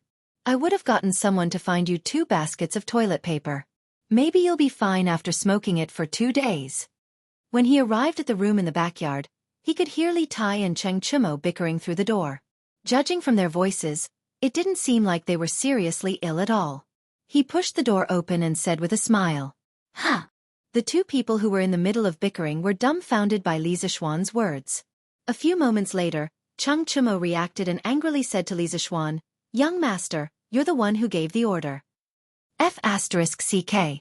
Xiao Xian, what do you mean? Are you saying that you can cure our illness with medicinal herbs? Why didn't you say so earlier? Why did you have to use such disgusting things like toilet paper? Li Tai also looked at Li Zishuan with a face full of anger. The other 3 children didn't have much anger on their faces, but they also cast their gazes on Li Zishuan. Li Zishuan crossed his arms in front of his chest and said calmly, "Curing a disease is like putting out a fire. You guys were already half a step into the gates of hell when you got cholera. It's already not easy to keep your lives. Cheng Chumo, you still have the time to complain about this and that? I think someone didn't suffer enough last night, right?" Cheng Chumo subconsciously covered his chrysanthemum. He didn't want to experience that feeling of collapsing again. However, he was still a little angry at Li Zishuan for tricking them. Then why didn't you use a better treatment method? Aren't you torturing us on purpose? Li Zishuan rolled his eyes and said unhappily, "Do you know how to treat illnesses, or do I know how to treat illnesses? How do you know this method isn't good? Originally, it would take at least 10 days to half a month for you to recover from this illness. However, after using this method and supplementing it with the decoction, you will be fully recovered within 5 days. Do you still think this method is not good?" Seeing Li Zishuan's reasonable and earnest look, Cheng Chumo was suddenly speechless. At this moment, Elder Wu brought a servant over with a bowl of medicine. "Marquis, the medicine is ready. Should I give it to His Highness?" Elder Wu bowed and said. Li Zishuan nodded and said, "Yes, according to the order, let them take it. This Marquis will come back later to see the results." "Yes." Elder Wu waved his hand at the servants, and Cheng Chumo and the others were forced to drink the decoction. Although the first 2 decoctions tasted bad, it was still bearable. But the last decoction... Poof! Pay. Damn, how could there be dirt in the medicine? Ching K, how do the servants in your residence brew the medicine? Cheng Chumo, who had just suffered from feces, was suddenly forced to drink a mouthful of dirt. This fellow could not bear it any longer. Li Zixuan frowned and said, "If you don't want to die of illness, swallow this medicine. Otherwise, in a few days, I will have to collect your corpse." Seeing that Li Zixuan did not seem to be joking, the patients in the room could not help but tremble. They quickly attacked the decoction. They had just suffered from feces and now they had to eat dirt. Speaking of which, they were really unlucky today. However, they were still considered lucky. In comparison, the other cholera patients in the past 2 days were suffering too much. None of the medical officials dared to accept them when they were sent to the medical hall. Even if there were medical halls that dared to accept them, many people could not afford it. Moreover, even if they could afford it, there was no guarantee that the medical hall would be able to treat them. In just one day, hundreds and thousands of families were suddenly affected. Most people were helpless and could only prepare coffins for their loved ones who had suffered from cholera in advance. Your Majesty, according to the county magistrate of the counties near Chang'an City, there are now at least 800 families who have suffered from cholera. They cannot afford to treat the illness, and there are no medical halls among the people who can treat this illness. In the long run, as more and more people are infected with cholera, there is a high possibility that it will lead to a large-scale epidemic. When that time comes, it will be even more difficult to deal with if there is a mass uprising.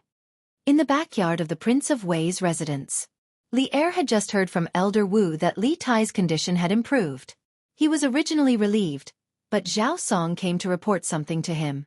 Li Er's expression suddenly became serious. Let's wait and see if the 3 prescriptions that Li Zixuan prescribed are really effective.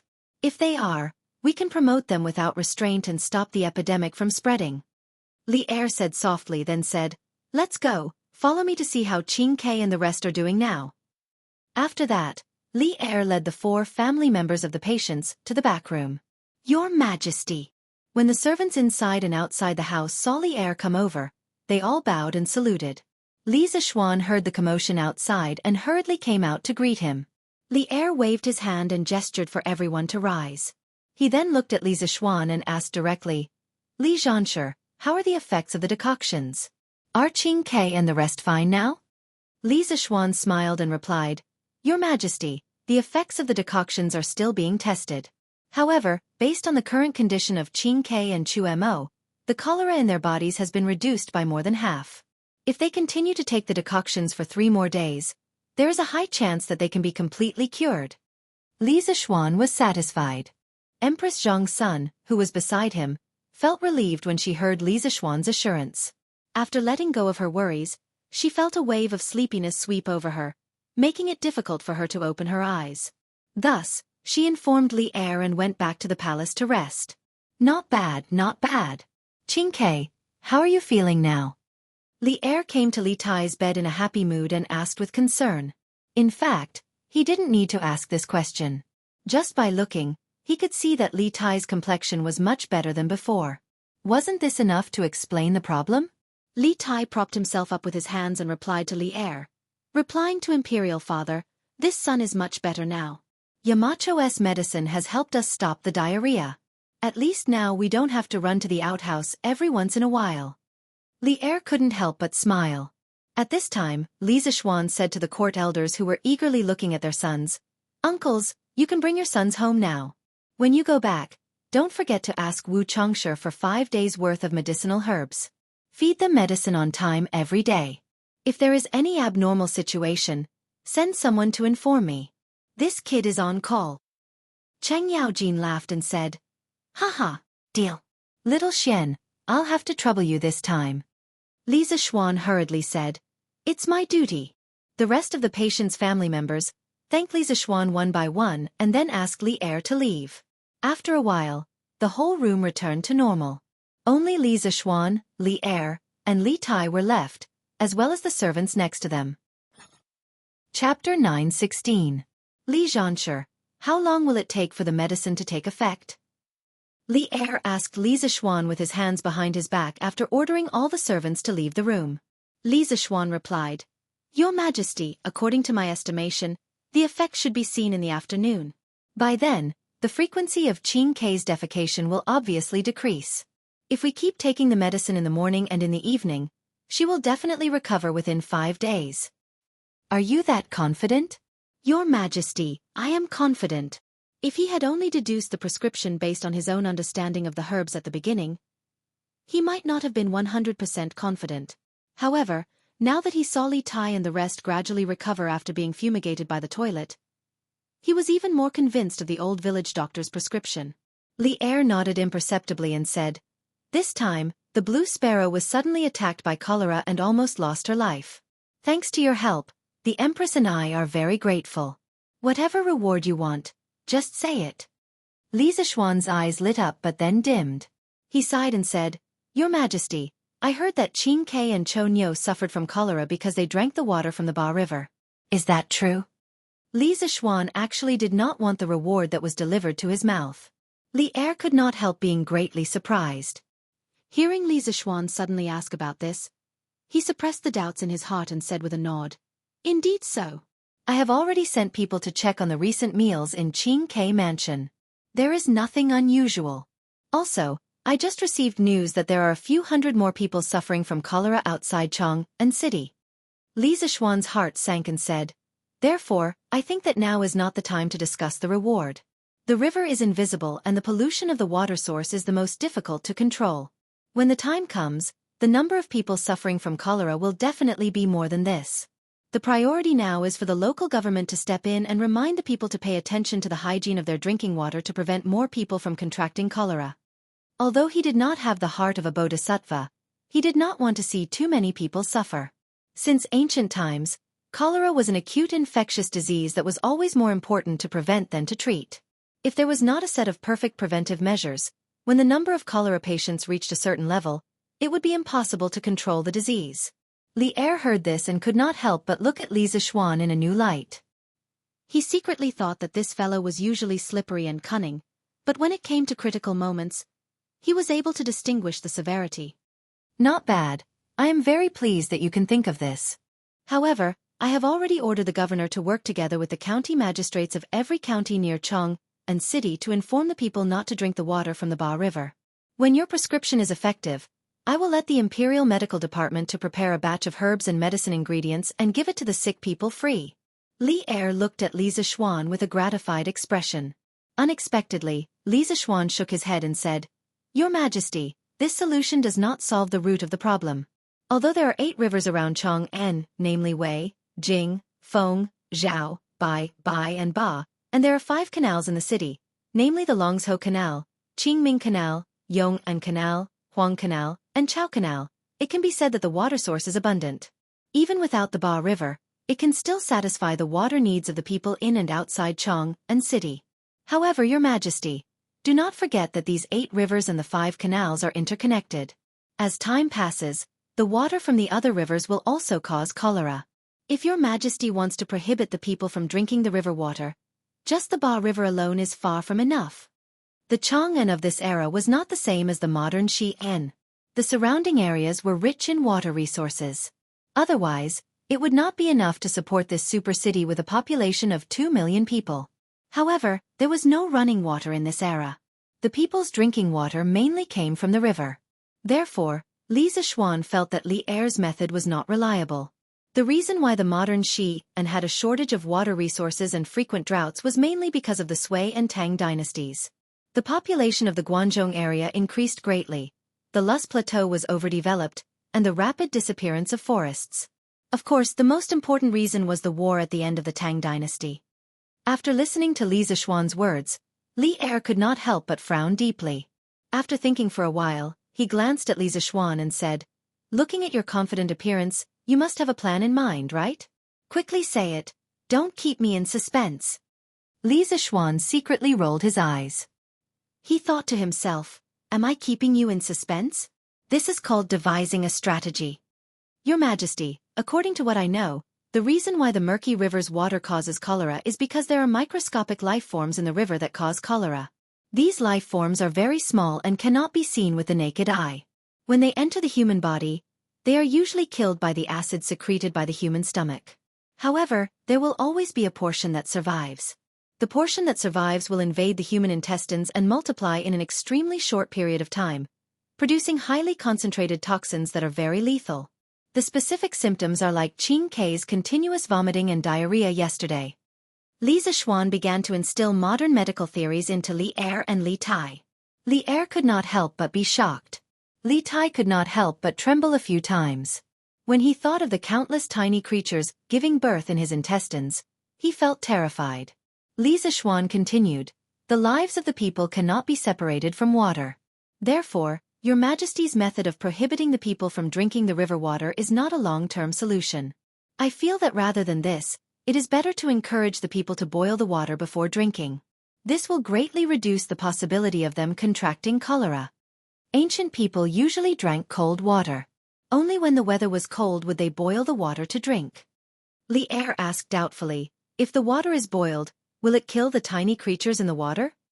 Li Zixuan nodded and said, "Of course. In fact, it is not only these tiny creatures. Other things that can cause illness can also be killed by boiling the water." Li Er nodded lightly, but in his heart, he was thinking to himself that he should instruct the people to boil all the water in the palace in the future. Just now, when Li Zixuan said that the tiny creatures were multiplying in Li Tai's stomach, he was disgusted. He, Li Er, was the emperor. He would not allow these little things to offend his imperial prestige. "As you said, I will instruct the people in a while. Remember to write what you just said in Datong Daily later. It is best to let more people know the pros and cons." Today, Datong Daily had become a force of public opinion that could not be ignored. Many times, the imperial court's decrees had to be publicized through the newspaper. Li Zixuan cupped his hands and promised. Even if old Li did not say so, he would have done so. "That. Yamacho, where did the tiny creatures in the river that caused cholera that you mentioned earlier come from?" At this time, Li Tai, who was half leaning on the bed, asked weakly. Li Zixuan turned his head and looked at the child sympathetically. He said, "According to my guess, it is very likely that the water in Ba River was contaminated by the feces of the patients who had cholera before. That is why there were these tiny creatures. After that, it happened that you guys." Chapter 9:17. Sigh. This child, it's rare for him to be muddle-headed. Isn't it better to be muddle-headed sometimes? Li Zixuan rode Whitey on the streets of Chang'an. In his mind, he was still recalling Li Tai's, "I ate shit" expression. Li Zixuan couldn't help but sigh. This child really didn't know how to pretend to be muddle-headed at critical moments. He insisted on getting to the bottom of the matter, and in the end, he got to the bottom of the matter. What he said just now wasn't to tease Li Tai. The most common cause of cholera infection was from drinking water contaminated with feces.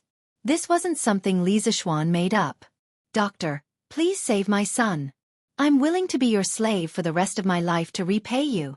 I beg you. I'll kowtow to you. My Xiaowen is only 4 years old. I beg you."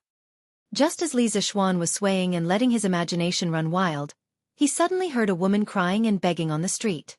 Li Zixuan instantly came back to his senses, and then he urged his horse to go in the direction of the sound. "Sigh. You hurry up and get up. I've already told you that your son's illness can't be cured by anyone. You should prepare for his funeral as soon as possible." This was a medical clinic. Li Zixuan looked up and saw that it was called the Hanging Pot Hall. Li Zixuan had heard of it before. It was an extremely famous clinic in Chang'an City. The doctor in charge was the imperial physician of the previous dynasty, and his medical skills were quite good. This woman probably went to many clinics and was rejected, so she came to the Hanging Pot Hall. Facing this last life-saving straw, it was very difficult for her to let go. "No, doctor. My son is only 4 years old. Please do a good deed and save him. My husband and I will be your slave for the rest of our lives. I beg you." The woman was dressed in sackcloth, and her hair was messy. In front of her lay a child with a strong head. The other man knelt on the ground with her and kowtowed to the old man in front of the clinic, saying, "Master, please forgive me. Dr. Lin, your medical skills are so high. I'm sure you have a way to save my son. Although I don't have much money, I still have 20 mu of Yongye farmland. I can give it all to you. As long as you can save my Xiaowen." This was truly a huge loss. In this era, to the farmers, the land was their life. It was hard to imagine how the family would live without the land. Even if the child was cured, what could they do? Did that man not understand this? Of course he understood, but at this time, he couldn't care less. "How many times have I told you? Your son is suffering from cholera. Do you know about cholera? This disease can't be cured. The old man was annoyed by the couple's entanglement. He said angrily, then turned around and left with a flick of his sleeves. Only then did the crowd realize that the child on the ground was suffering from cholera. One by one, they retreated far away in fear. Seeing the old doctor turn around and leave, the woman cried in despair. "Oh, my poor Anne. It's all my fault. I shouldn't have let you play by the river. I'm the one who should die. I say, you two should carry the child back and prepare for his funeral. This old man encountered cholera several decades ago, and no one could cure it. You two are still young. Have another child in the future." At this time, an old man couldn't bear it and came up to comfort the woman. His words made the woman cry even more sadly. The man was at a loss. He didn't know whether to comfort her or not. Seeing this scene, Xianxia, who was not far away, sighed softly. No matter which era it was, as long as one person in an ordinary family fell ill, it could directly bring down the entire family. Xianxia was hesitant. If he saved the child, it was very likely that hundreds and thousands of cholera patients would come to him for treatment. However, the effectiveness of his prescription was still in the testing stage. If he gave it to so many people rashly and an accident happened, it would be a great sin. Generally speaking, a person's life wouldn't be in immediate danger after contracting cholera. Most people could hold on for 3 to 5 days. By that time, the results of Xianxia's prescription would be out. However, the child on the ground was only 4 years old. Looking at his complexion, if he wasn't treated in time, he wouldn't even last for 2 days. Save him. Even if there's trouble, Xianxia, will take care of it. Xianxia gritted his teeth and was about to dismount from his horse to talk to them. In the end, he was still soft-hearted. However, 2 more couples came. Xianxia recognized them. They were Old Nio and his wife from the Han family village, and Mei Jun and his wife from the Plum village. "Where's Miracle Dr. Lin? Miracle Dr. Lin, please save my child. Miracle Dr. Lin, please save my child."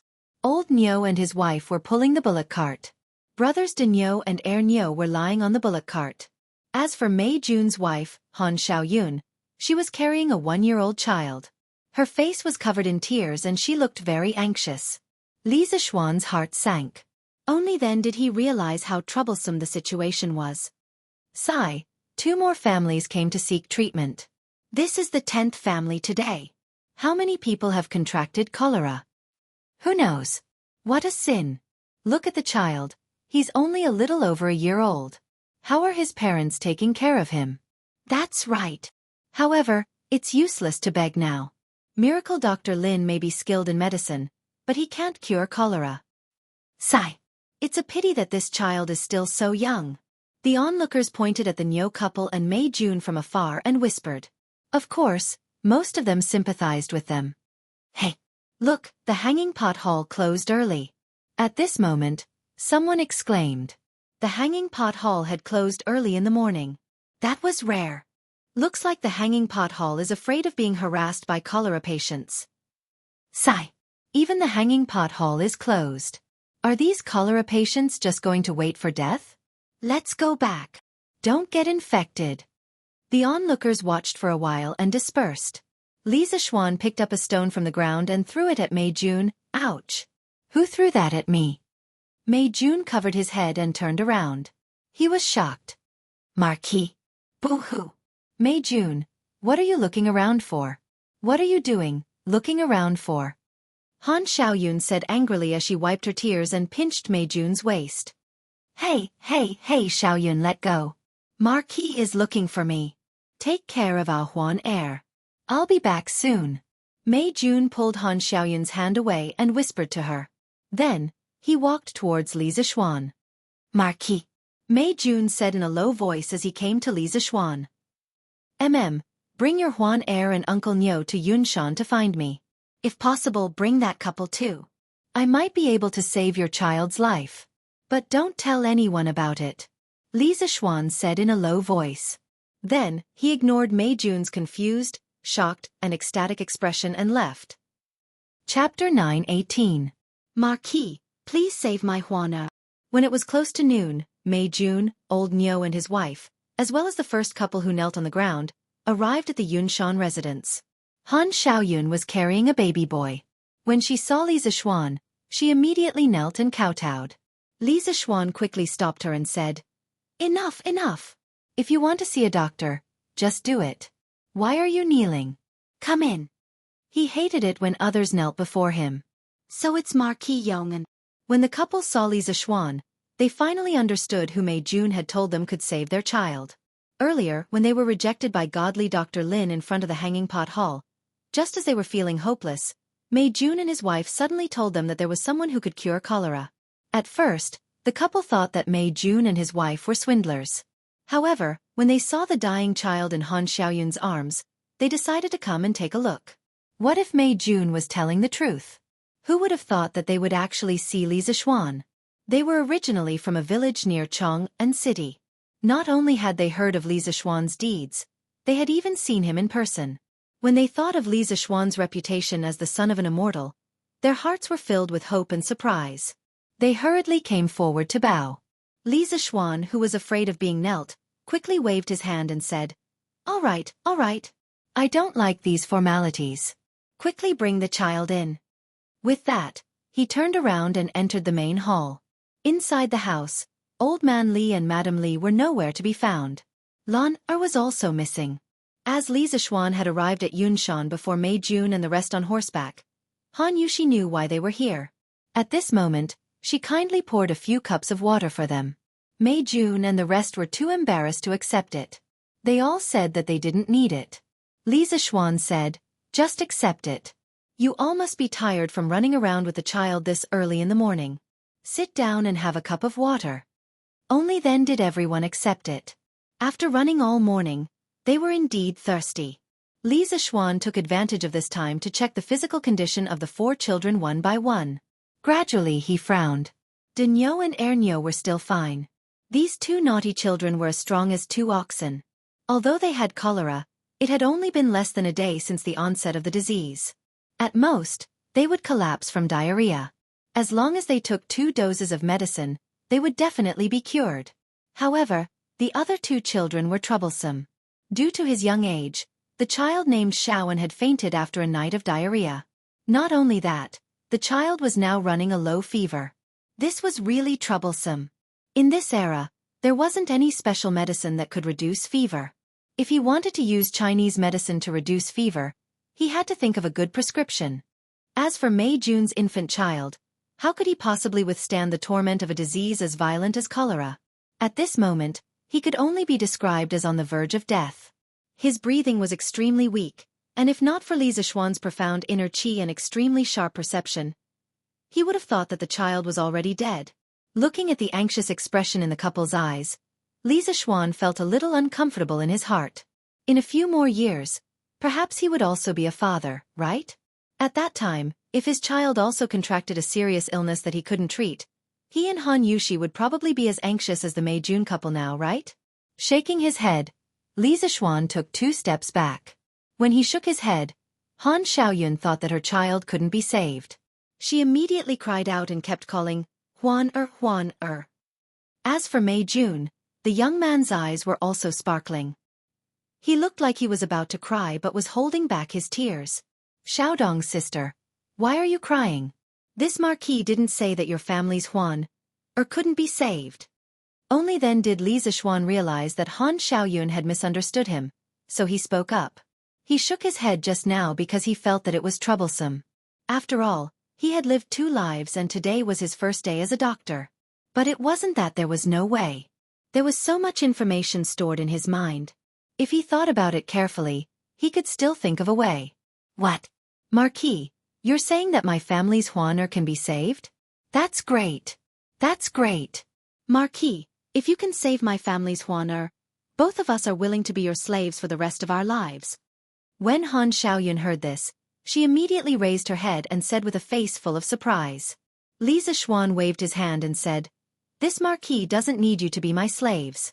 Just live a good life in the future. If your family's Huan Er wants to be cured, it's a little troublesome. I'll tell you later. Uncle Nyo, Auntie Nyo, your family's Denyo and Ernyo's conditions are relatively mild. I have 3 prescriptions here. Logically speaking, it should be able to cure your 2 children, but I haven't had the time to test it yet. If you're willing to give it a try, I'll get Pang Feiji to get the medicine for you. If you're worried about the risks, I won't force you. After 2 days, when I've tested the effectiveness of this prescription, it won't be too late for you to come and get the medicine. The main problem now was that Li Zixuan's 3 prescriptions had not been tested in clinical trials. Although there were no problems with the prescriptions from a pharmacological and pathological point of view, whether they would be effective or not still needed to be tested. To a certain extent, Li Tai, Cheng Chumo, and the others had become test subjects this time. However, this was all tacitly approved by Li Er, Zhang Sun, and Chang Yaojin. After all, these people were experienced and knowledgeable. They knew that there were very few people in the world who could cure cholera. It was already very rare for Li Zixuan to have 70 to 80% confidence in curing cholera. The reason why Li Zixuan's 3 prescriptions had not been promoted was that they were waiting for Li Tai's test results. This was also one of the reasons why he had specially instructed Mei Jun not to spread the news. Marquis, even if I don't trust anyone, how can I not trust you? We're willing to try this prescription. Even if we can't cure it, we won't blame you. Now, in the entire Chang'an city, only you are willing to cure our families de Niu and Heir Niu. The moment Li Zixuan finished speaking, Old Niu answered without hesitation. Old Niu's wife, Feng Chunmei, wanted to say something. However, after hearing Old Niu's words, she immediately shut her mouth. This was because she knew that Old Niu was right. Cholera was not only an illness that no one could cure, but also no one was willing to get involved. It was just like what happened in the hanging pot hall this morning. That's good. You guys carry de Niu and Heir Niu back first. I'll get someone to send the herbs over to you later. Li Zixuan nodded. Old Niu subconsciously said, Marquis, how can we let you spend money on this? I'll go get the herbs myself later. Li Zixuan waved his hand and said, Uncle Niu, there's no need to say anything more. You should quickly send de Niu and Heir Niu back to rest, so that I can treat the other 2 children. Old Niu also knew that Li Zixuan did not care about this small amount of money at all. Hearing this, he could only bring his wife and 2 children out. As for Li Zixuan's kindness, Old Niu made up his mind to find a way to repay it in the future. Chapter 919. Which village are you from? After the Niu family left, Li Zixuan didn't rush Pang Feiji to Chang'an City to get the medicine because there were still 2 more patients. It wouldn't be too late to get them together. At this moment, he looked at the couple from the outer village and asked, Marquis, we are the villagers of Liujia village. My name is Lu Dazhuang, and this is my wife, Mei Xianglan. Marquis, Liujia village is now your fief. Lu Dazhuang couldn't help but remind Li Zixuan when he saw that he was still calm after the introduction. Oh! Li Zixuan raised his eyebrows. Since he was made a marquis, his fief had expanded a lot. However, he had been busy with the academy and hadn't had the time to check it out. He had asked butler Wang Zhong to do the handover.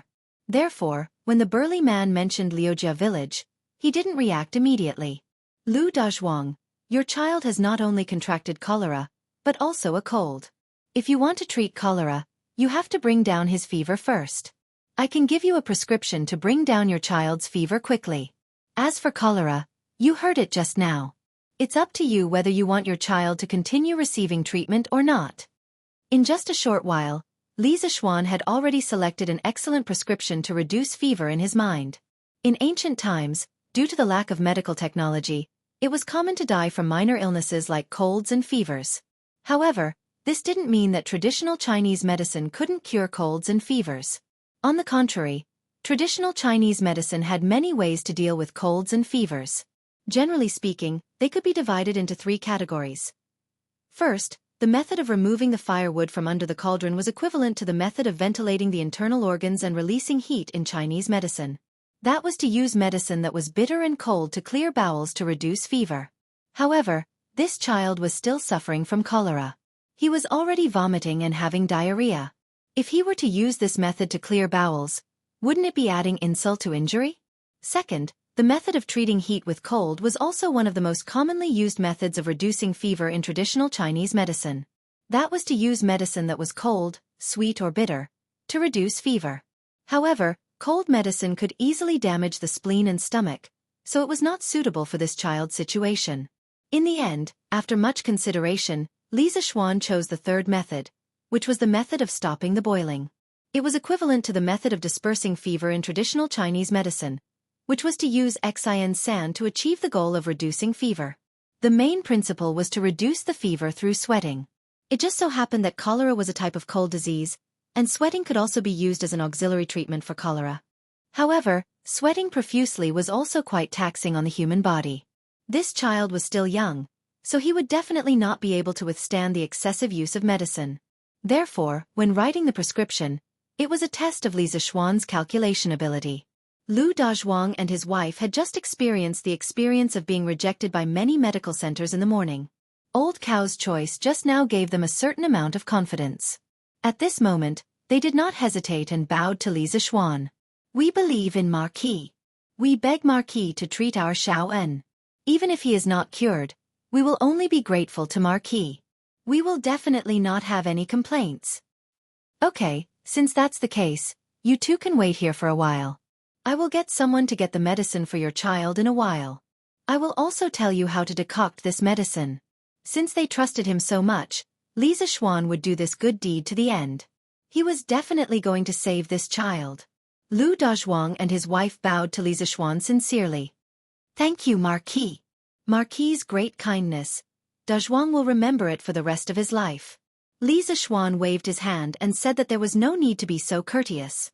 Then, he turned around and looked at the child in Han Xiaoyun's arms. "Give the child to me.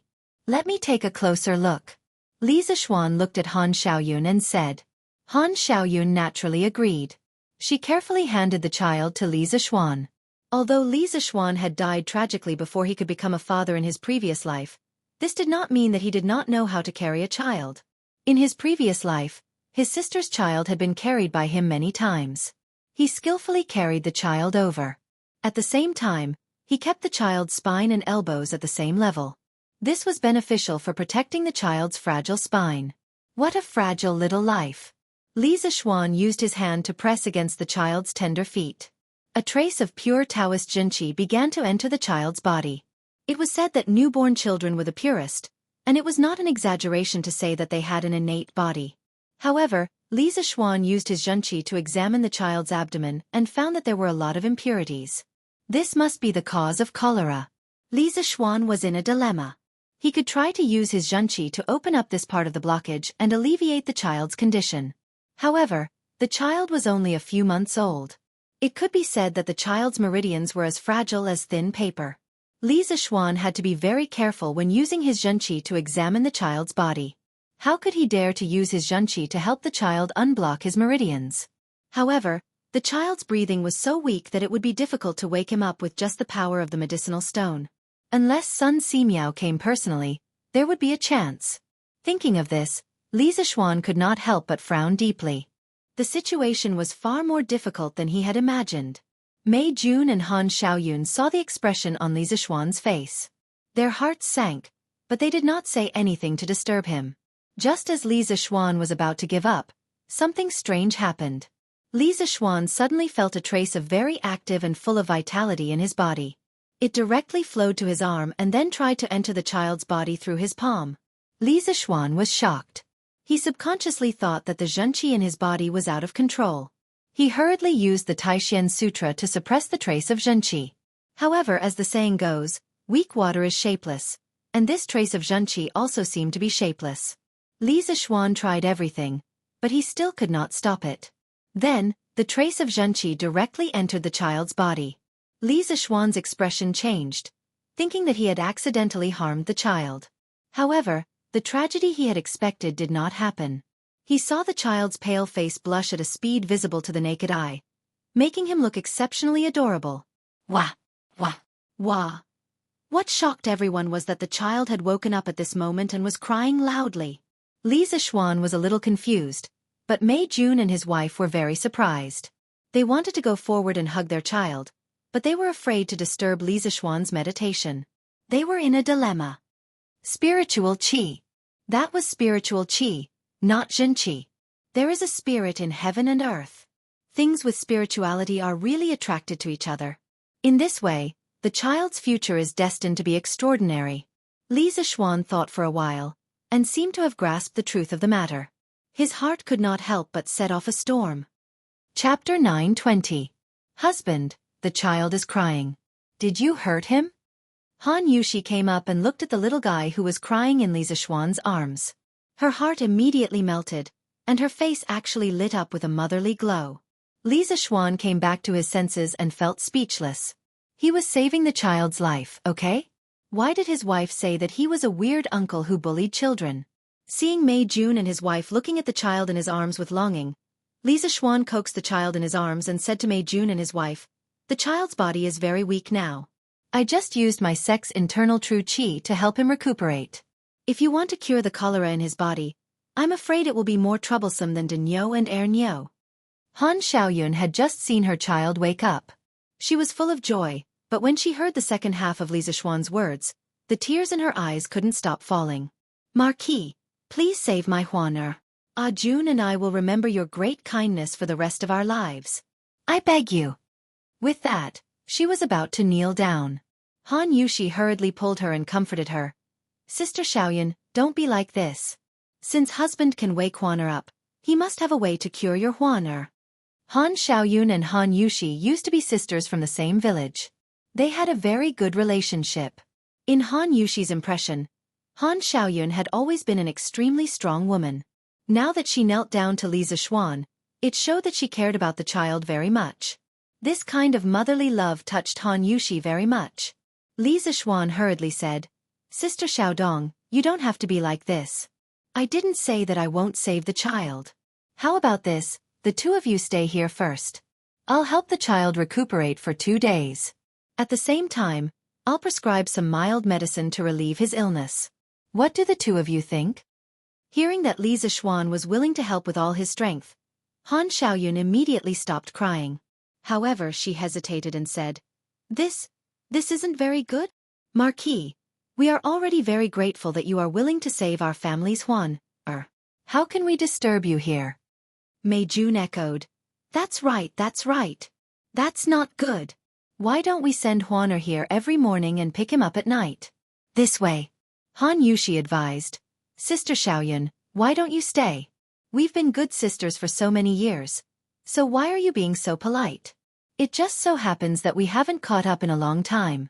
I'll sleep with you tonight. Let's have a good chat." When Li Zixuan heard this, his face darkened and he almost vomited blood. In the end, Han Xiaoyun agreed to stay at the Cloud Mountain residence. However, Mei Jun was chased away by her. The reason was that the clothes at home still needed to be collected, and her parents-in-law still needed someone to take care of them. At night, Li Zixuan groomed Huaner's body twice before tragically returning to the guest room to sleep. Alas, it's hard to be a good person in this world. It was even harder to be a good man. Wow, Yushi, this bed in your house is so comfortable. You're so happy now. In the bedroom, after Li Zixuan left, Han Xiaoyun gradually let go. This woman lay on the big bed with a latex mattress and springs without any care for her image. Then, she sighed with emotion to Han Yushi.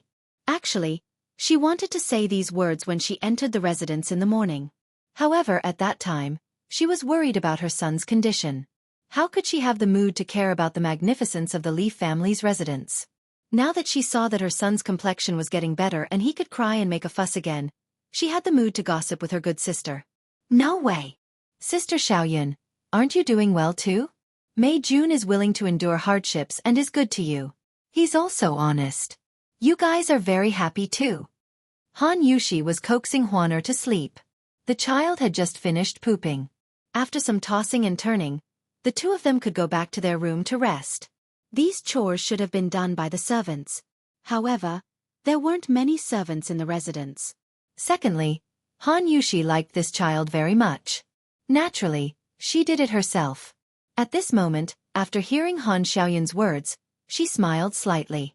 Speaking of Han Xiaoyun and Mei Jun, this couple was also famous in the Han and Mei villages. The reason for their fame was naturally that Mei Jun was famous for being afraid of his wife. They were comparable to Feng Xianling and his wife. Him? He's so dull. How can he be as good as you say he is? Han Xiaoyun rolled her eyes and curled her lips. However, although she said this, she couldn't hide the happy smile at the corner of her mouth. He. Whether he is good or not, Sister Xiaoyun, you know clearly. You don't have to tell me. Han Yushi used her hand to gently touch the little fellow's tender face.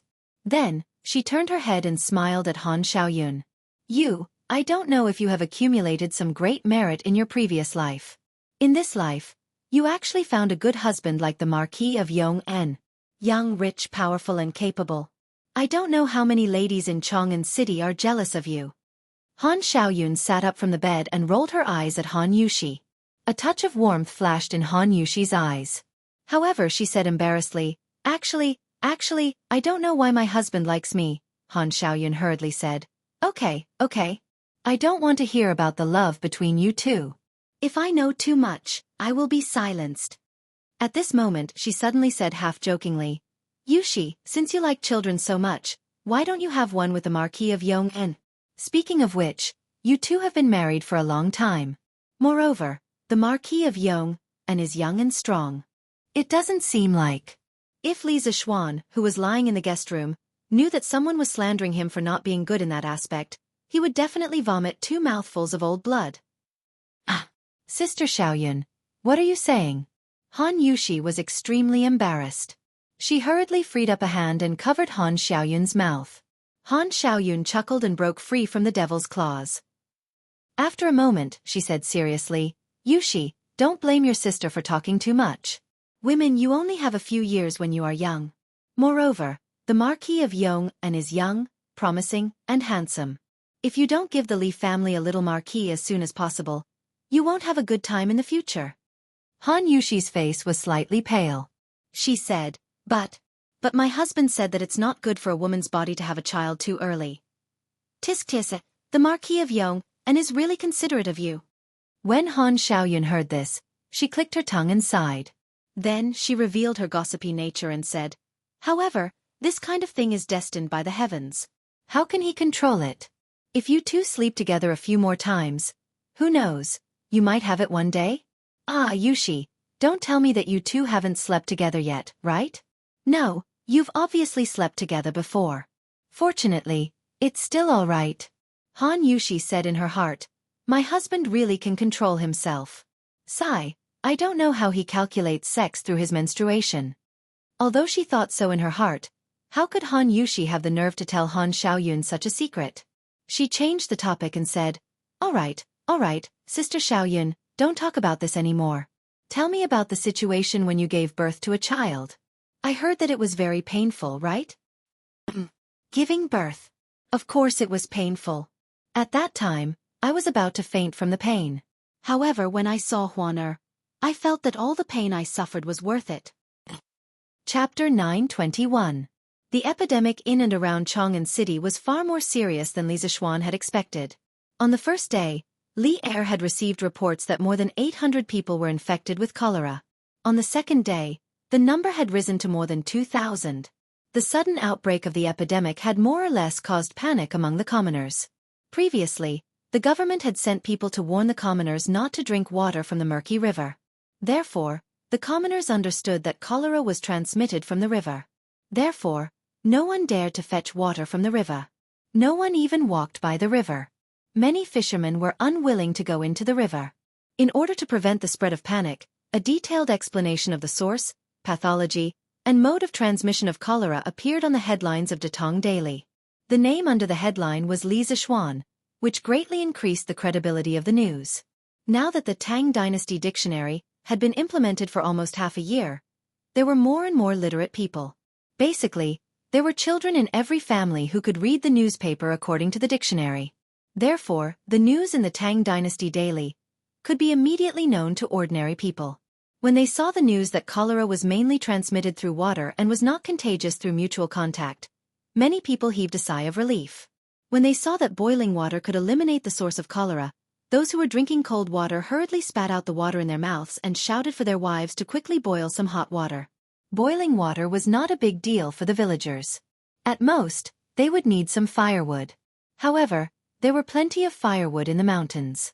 If they simply chopped some, it would be enough to last them for a few days. No one would take the risk of cholera just to save firewood. This was not a joke. However, what made the commoners most happy was that the imperial court had ordered the imperial physician department to research a cure for cholera. It was currently in the testing stage. They would only need to wait for a few more days to get results. The family members of the cholera victims who were in despair suddenly saw hope. The people's fear of cholera was greatly alleviated with this news. Early in the morning, Li Zishuan finished his breakfast, groomed Han Xiaoyun's son's body, and reminded Han Xiaoyun to remember to feed the little guy medicine on time. After that he rode out. A day had passed. He had to go and see how Cheng Chumo, Li Tai, and the others were doing. He ran from house to house. He estimated that he wouldn't be able to return home before noon. At this time, he couldn't help but complain in his heart. Old man's son has been traveling for so long. Why hasn't he reached Chang'an yet? Now, as a half-baked doctor, I have to do it personally. It's so stressful. Although Li Zishuan appeared to be a strategist in front of others, it was all an act. When he was free in the dark, no one knew how many times he had gone over the prescription in his mind. He also flipped through many medical books that he had collected from the Imperial Physician Department because he knew that it was a matter of life and death. The slightest carelessness could lead to a large-scale medical accident. At that time, he would really have done a bad thing with good intentions. Now that Li Zishuan's Taishian Sutra had reached the 8th level, his spiritual power was no longer what it used to be. Once his brain seriously thought about something, a day of thinking was equivalent to a month of thinking without sleep or rest. The more he thought about it, the more confident Li Zishuan was in the 3 prescriptions to treat cholera. But for this kind of thing, it was better to see it with your own eyes. The first stop was to go to the Sun family. Sun Fujia was in the morning court now. Before she left, she must have instructed the gatekeeper. Li Zishuan revealed his identity and was directly welcomed in. When Madame Sun saw Li Zishuan, she was naturally full of grateful words. When he finally saw Sun Zifen lying on the bed, Li Zishuan asked about the child's condition. Marquis Yong, and, after my Fana was sent back yesterday, I asked someone to give him medicine on time according to your instructions. This medicine of yours is really magical. Last night, Fan only got up twice and pooped, and now his complexion is much better. I didn't expect Marquis Yong, and to not only be good at learning, martial arts, and medicine at such a young age. It's a pity that I didn't give birth to a girl back then. Otherwise, Sun Zifen's mother was a little sociable and a little talkative. Once she started talking, she couldn't stop. In the beginning, she was clearly talking about Sun Zifen's condition, but in the end, she actually talked about becoming in-laws with Li Zishuan. Li Zishuan was a little impressed by this woman's imagination. He quickly interrupted. Ahem. Auntie, let's talk about Zifen's condition. I'll take his pulse again. Madame Sun came to her senses and quickly said, Oh, right, Marquis Yong'an, you should take his pulse personally. Only then will you be at ease. Li Zishuan nodded, then picked up Sun Zifen's wrist and began to pretend to take his pulse. Actually, how would he know how to do this? He was only using the pulse as a cover, and taking the opportunity to use his true qi to explore Sun Zifen's body. After a moment, under the eager eyes of Madame Sun and Sun Zifen, Li Zishuan nodded and said, he's recovering well. After taking the medicine for another day, Zifen should not have diarrhea anymore. He should be fully recovered within 3 days. Thank you, Yamacho. Sun Zifen cupped his fists gratefully. Speaking of which, to have such a knowledgeable and talented Yamacho, who was also skilled in martial arts and medicine, was really his good fortune as a student. I've really troubled Marquis Yong and this time. When my master comes back, I'll definitely personally thank you. Madame Sun smiled warmly. Li Zishuan repeatedly said that there was no need, and then ran out of the Sun residence. After that, he went to the Chang residence. Unexpectedly, after Cheng Chumo took the medicine yesterday, he was completely recovered today. Li Zishuan used his true qi to repeatedly examine him several times. After confirming that there was no source of illness in this guy's body, he stopped. He could only attribute this to Cheng Chumo's super recovery ability. Sometimes, a simple mind and strong body might not have no advantages. Sun Zifen was still lying weakly in bed, but Cheng Chumo could already jump out and play. This was a living example. After visiting Cheng Chumo, Li Zishuan went to the Yuqi residence and Prince Wei's residence. The results were very satisfactory. Yuqi Baolin's recovery was only a little worse than Cheng Chumo's, and Li Tai's situation was similar to Sun Zifen's. The current situation of these 4 people was enough to prove that his prescription could treat cholera. The epidemic was like a fire, and Li Zishuan felt that now was the time to fully implement his treatment method. Thinking of this, he directly rode his horse towards the palace. At this moment, there was a rush of horse hooves behind him. Li Zishuan had always disliked riding horses in Chang'an City, so he was quickly caught up. He could only control Big White and stand by the side of the road. In the blink of an eye, a group of soldiers galloped by on horses. Li Zishuan inadvertently glanced and saw an acquaintance. He immediately shouted excitedly, F***CK, Daoist son, you're finally back. Chapter 922. At this moment, Sun Simiao was riding on a sturdy black horse. As the black horse galloped up and down, Sun Simiao's beard and hair swayed. If it weren't for the fact that he had practiced some Taoist Qigong for the convenience of practicing medicine, his entire body would have been shaken to the point of falling apart. The cavalry was as fast as the wind. It only took a moment for them to pass by Li Zishuan, so Sun Simiao didn't notice Li Zishuan on the side of the road. Besides, he was already dizzy from the bumps along the way. How could he have the time to pay attention to the pedestrians on the side of the road? Li Zishuan waved his hand and fanned away the smoke around his nose. Then he got on the horse and chased in the direction of Sun Simiao's group. In the imperial palace, it was already close to noon. Li Er had just come out of the Sweet Dew Hall and was about to go to the harem to have a meal with Empress Zhang's son. At this time, a guard came to report that Dugu Xian wanted to see him. Li Er's heart moved, and he immediately summoned him. Then he turned back to the Sweet Dew Hall. After a while, he saw Dugu Xian enter the hall with 2 soldiers. Behind them was a white-haired old man, Sun Simiao. Dr. Sun. Without waiting for Dugu Xian and the others to greet him, Li Er came down from above and greeted Sun Simiao. He said excitedly, Dr. Sun, you are finally back. I was just trying my luck by sending the guards to the Tai Bai mountain area to look for you. I didn't expect to find you. It's great that you can come back to Chang, and, haha, I don't have to worry about the epidemic in Chang'an now. Sun Simiao shook his head and then cupped his hands to Li Er. He said, Your Majesty is too kind. This poor Taoist took my disciple to travel around the world and planned to return to Chang'an soon. A few days ago, I happened to be picking herbs in the Tai Bai mountain. I didn't expect to meet your Majesty's imperial guards. This poor Taoist was shocked to hear that there was a cholera in Chang'an City, so I rushed back without stopping. I hope this poor Taoist is not too late. Cough cough. Actually, this old Taoist was still dizzy. Who knew how he had come all this way? Sun Simiao had been traveling day and night without rest, and had even lost a few of his horses. Although he practiced energy arts, he had never trained his body, and was only slightly stronger than the average person. Strictly speaking, he wasn't even as strong as the imperial guards around him. Therefore, the entire journey had been a huge test for Sun Simiao's body. At this moment, Dugu Xian finally had the chance to bow and say, Your Majesty, the imperial guards were on a fast march last night. Yesterday afternoon, they found Priest Sun in the depths of Tai Bai Mountain. Then, they rushed back with Priest Sun in the middle of the night. During the journey, 20 of the best war horses were killed, and 10 of the war horses were severely damaged. They might not be able to return to the battlefield. Apart from the 5 soldiers who escorted Sun Daozhang's disciple, the remaining 27 of the 32 imperial guards have all returned. Li Er nodded in satisfaction. He didn't care about the war horses that had been damaged. To him, it was completely worth it to be able to exchange for Sun Simiao, this old immortal, to return to Chang'an in time. The imperial guards have performed meritorious service by finding Dr. Sun in time.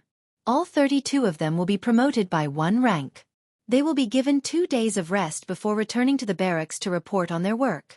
Dugu Feiying cupped his fists and said, I thank your Majesty on behalf of my brothers.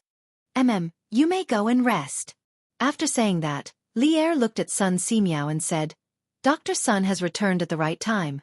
Now that the number of cholera patients in Chang'an is increasing rapidly, the imperial court is, Your Majesty, the Marquis of Yong, and requests an audience. As Li Er was speaking, a chamberlain walked in and said carefully. Sun Simiao was puzzled. He remembered that when he left Chang'an this year, the title of Marquis of Yong, and didn't exist. His puzzlement didn't last long. Summon. Li Er's expression changed, and he quickly gave the order. A moment later, Li Zixuan walked in, travel-worn.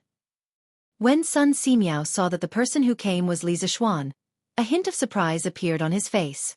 When he left Chang'an, Li Zixuan was clearly just a county boy. How did he become Marquis in the blink of an eye? When did the Marquis of the Great Tang become so worthless? Your subject greets your majesty. Rise. Li Zixuan, you came at the right time. I was just discussing the epidemic in Chang'an with Priest Sun. After a round of greetings, Li Er smiled and said. Li Zixuan nodded, then cupped his fists at Sun Simiao and said, Priest Sun, long time no see. I've been thinking about you day and night, and you're finally back. Now, I can finally heave a sigh of relief. Li Zixuan couldn't be more happy that Sun Simiao could return so early. After all, his half-baked medical skills couldn't compare to Sun Simiao's. Now that Sun Simiao was in charge of Chang'an City, the pressure on Li Zixuan's shoulders would undoubtedly be reduced by a lot. Sun Simiao stroked his beard and smiled. Little Xian, you've already been conferred the title of Marquis after not seeing you for a few months. Congratulations. Li Zixuan waved his hand and said, Fame and fortune are just fleeting clouds.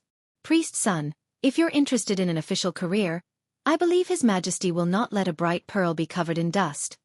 To be honest, it wasn't that Li Er didn't want to recruit Sun Simiao, but this old Taoist always liked to wander around and was unpredictable. Naturally, he wouldn't accept Li Er's invitation. Sun Simiao shook his head and said, Ha. Let's not talk about this for now. Right now, the epidemic in Chang'an City is like a raging fire. We should discuss how to quell the epidemic as soon as possible. Li Er agreed and said, Yes, Dr. Sun's words are very good. Li Zixuan, quickly tell us about your current progress. Li Zixuan smiled and cupped his hands. Your Majesty, I'm here today to tell your Majesty a piece of good news. This morning, I went to the Sun, Chang, Yuqi, and Prince Wei's residence. After my diagnosis, Cheng Chumo's cholera has been completely cured. Yuqi Baolin has basically recovered. As for Sun Zifan and Qing Ke, due to their weaker physiques, their recovery is slower. However, they only need one more day of medicine to basically recover. This means that the 3 doses of medicine I prescribed can be used to treat cholera. The imperial court can immediately start distributing medicine to the people to treat cholera. Li Er heard this and said in surprise, Is this true? Qing Ke and the rest are fine? Li Zixuan nodded affirmatively. Sun Simiao, who was at the side, asked curiously, Little Xian, can you tell me about the prescription? To be honest, the ancient books have always lacked records on cholera treatment. I've also been researching cholera treatment methods all this time. Li Zixuan smiled and said, Of course. My medical skills are not good, so I can ask Priest Sun to help me. After all, it's a matter of life and death. Seeing this, Li Er waved his hand and a young eunuch went to fetch a brush and ink. Li Zixuan quickly wrote down the prescription he had written earlier. Sun Simiao took it and began to read it seriously. His mouth was still muttering in a low voice, as if he was mumbling something. He was trying to figure out Li Zixuan's prescription. Chapter 923. Wonderful, wonderful, wonderful, wonderful. These 3 prescriptions advanced layer by layer, attacking the source of the disease endlessly. First, it warms the meridians to stop the bleeding, replenishes the yang, strengthens the yang and stops diarrhea, dispels the cold and stops the pain. Finally, it warms the stomach and reduces the nausea. Especially the hearth soil. It's really wonderful. I didn't expect Xiaoshuan's medical skills to be so brilliant, to be able to think of such a wonderful prescription. It seems that even if I don't rush back to Chang'an, the epidemic will be fine. In the Sweet Dew Hall, Sun Simiao exclaimed in surprise after reading Li Zixuan's prescription. Of course, Li Zixuan's prescription wasn't complete. Li Zixuan didn't mention the method of using toilet paper to smoke the patient. If he did, even the divine Dr. Sun Simiao would be stunned. Li Zixuan thought that this prescription was the crystallization of the wisdom of dozens of generations of Chinese doctors. Of course it was awesome. However, he still had to be humble at this time. Thus he cupped his hands and said, Priest Sun, you flatter me. This prescription was summarized by my master. I don't dare to take credit for it. Do you think there's anything that needs to be changed? Sun Simiao sighed and said, Spiritual Master Ling Su is worthy of being an expert. I can't compare to you. Since this prescription has already cured cholera before, it naturally means that there's no problem with the prescription itself. Right now, we should prepare a large amount of medicine to pacify the epidemic as soon as possible. Fortunately, the herbs in this prescription are all common herbs. Even if we prepare a few thousand portions of medicine, it shouldn't be a difficult task for the imperial court. Li Er agreed and said, Yes, I'll order the Imperial Medical Department to prepare the medicine quickly. Tomorrow morning, we'll start distributing the medicine to the people in the city. Priest son, you've been running around and must be tired. Go back to the official residence and have a good rest. If the treatment of the epidemic doesn't go well, I'll need you to take charge of the situation. It wasn't that he didn't believe in Li Zishuan, but he always felt that Li Zishuan didn't seem to be confident in his medical skills. With Sun Simiao, an experienced doctor by his side, there was no doubt that it would be safer. Thank you, Your Majesty. I'll take my leave. Sun Simiao did not force him. He had been traveling day and night, so he was indeed tired. Li Zishuan had achieved his goal in coming to the imperial palace, so he took his leave. The two of them left the palace together. On the way, Li Zishuan told Sun Simiao in detail about the source of the cholera in Chang'an and the infection situation. After listening to him, Sun Simiao said in surprise, Little Xian, your explanation of the cause of cholera is rather novel. According to the ancient books, the cause of cholera is clear qi in the yin and turbid qi in the yang. The yin qi flows in the meridians while the defensive qi flows in the opposite direction. If the stomach was in chaos, it would be cholera. What you're saying is that some small creatures that can't be seen with the naked eye can cause cholera to infect the human body. I've never heard of such a thing before. But if you think about it carefully, what you said might not be unreasonable. A long time ago, this penniless priest knew that it was easy to get sick from drinking raw water, but it was not easy to get sick from drinking boiled water. If there were really all kinds of small insects in the water, then it would be very easy to explain. But if there's a way to see the appearance of these small creatures, then it would be even more convincing. Hearing this, Li Zishuan's heart skipped a beat. He smiled and said, What's so difficult about that? Just because they can't be seen with the naked eye doesn't mean that they can't be seen. To be honest, in a while, the Academy will have a tool that can directly see the general appearance of the moon hundreds of thousands of miles away. If such an incredible thing can be realized, then why can't it be possible to observe the small creatures in the water? Sun Simiao had been a doctor for half of his life. Even though he had traveled all over the world and was very knowledgeable, he had never heard of such a bizarre thing. At this moment, the surprise on his face was even stronger. Ordinary people can actually see the appearance of the moon in the sky. Little Xian, are you serious? Li Zishuan nodded and said, Of course. When the time comes, you can also go to the academy to see for yourself. Academy? Sun Simiao only just realized that Li Zishuan had mentioned the academy in the previous sentence. He asked curiously, Little Xian, what academy are you talking about? Where is it located? Li Zishuan replied, Daoist son, the academy that I'm talking about is Yanhuang College in Yunshan. Currently, many engineering talents have gathered there. In the future they will create even more novel things. Yanhuang College? Sun Simiao thought for a while and suddenly realized, Oh, I remember now. A month ago, I heard of Yanhuang College in the Sui province area. Moreover, you are the Yamacho of Yanhuang College. I almost forgot about this. Speaking of which, Little Xian, did you set up this academy just to spread the so-called engineering? Li Zishuan shook his head and said, I mainly want to carry forward my master's knowledge and not let it be lost. Sun Simiao said with a gratified face, Not bad, not bad. If spiritual master Lingshu has a disciple like you, he would be very pleased. Li Zishuan secretly muttered in his heart. If spiritual master Lingshu really has a spirit in heaven, he would definitely send down a bolt of divine thunder and blast this evildoer to death. Oh, by the way, Daoist son, since you are living in the Chang'an official residence, why don't you live in Yunshan? There are mountains and rivers, and the environment is very quiet and secluded. I have prepared a courtyard for you. When you are free, you can go to the academy to take a look. It is also convenient for me to ask you about medical skills. Li Zishuan rolled his eyes and began to have evil thoughts. This guy actually started to have ideas about Sun Simiao. Courtyard? No need, no need. I am used to traveling. Even if you give me a courtyard, it will only be a waste. What's more, how can I accept such a valuable thing for no reason?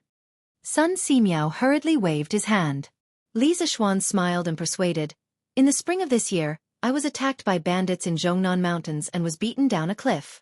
If it weren't for Daoist Sun's help, I am afraid that I would not be alive to continue standing here. Therefore, Daoist Priest Sun, you absolutely cannot say that you don't deserve a reward without any effort. As for the courtyard, it is a very simple house and is not worth much. Daoist Sun, please don't refuse. No matter how many days you stay, I will always keep the courtyard for you. Keep it. What if you need it in the future? Li Zixuan had already mentioned Sun Simiao's favor to him at Zhongnan Mountains. How could Sun Simiao refuse again? He could only agree and said, "Well, I will go to the Yunshan courtyard to rest." Li Zixuan was overjoyed. He suddenly thought of Sun Simiao's disciple, Hu Jing, so he asked, "That's great. Oh, by the way, Daoist Sun, has Hu Jing's eyes been cured? Did she come back with you this time?" Sun Simiao said, "It has been cured. Hu Jing's eyes were completely cured 2 months ago. This time, because I was in a hurry, I rode alone. Hu Jing fell behind and was protected by 5 imperial guards. There will be no danger." Chapter 924. After verifying the effectiveness of the prescription and Sun Simiao's return, the epidemic in Chang'an City finally had hope of quickly calming down. The next step was for the Imperial Physician Department to prepare the antidote for the people. Chang'an City had never experienced a large-scale epidemic in the Tang Empire since its founding more than 10 years ago. Looking at the previous dynasties, once an epidemic broke out in the country, it would usually cause thousands of deaths. It was extremely rare for an antidote to be developed less than 3 days after the outbreak of the epidemic. It was a blessing for the people to be born in this era. The 3 prescriptions that Li Zixuan had provided were all ordinary herbs. Therefore, even if it was more than 2,000 sets of antidotes, it would not be a difficult task for the Imperial Physician Department. Moreover, with the current financial situation of the Imperial Court, even if it was 10 times the amount, they would still be able to support it. However, there was one herb that was not easy to buy, and that was the stove earth. The main reason was that before this, no one had thought that it could be used as medicine.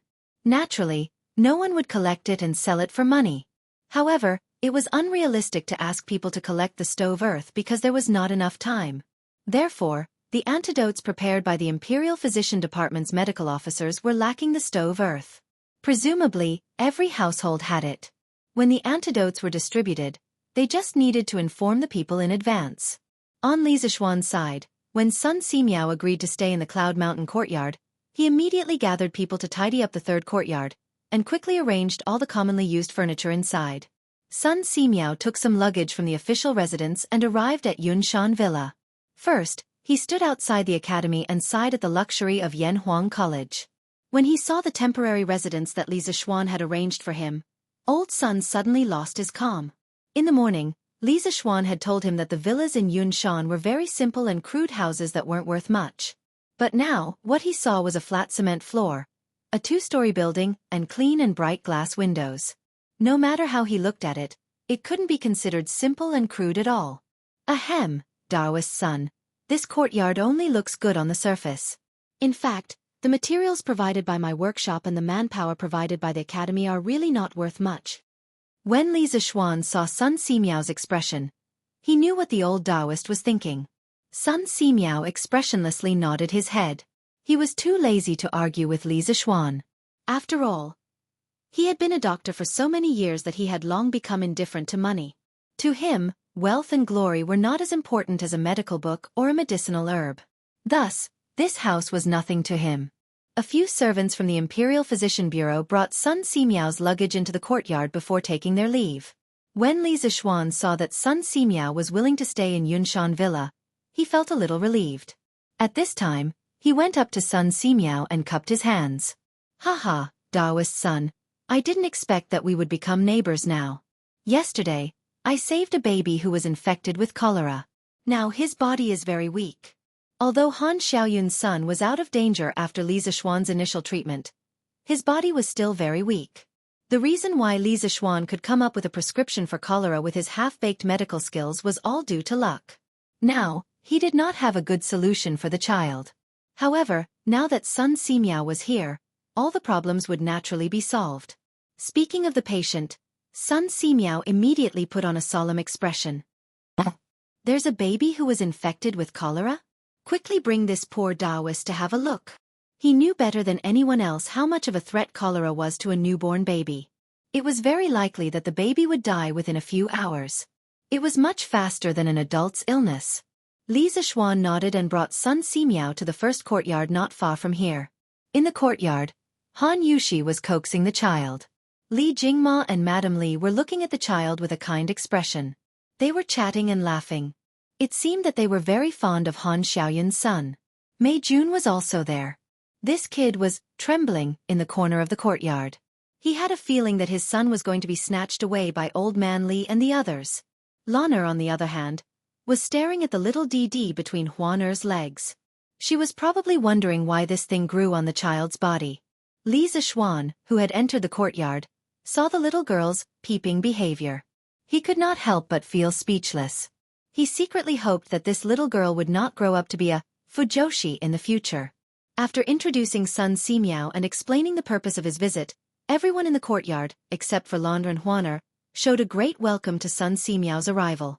After some pleasantries, Sun Simiao took Huaner and placed his hand on the latter's wrist.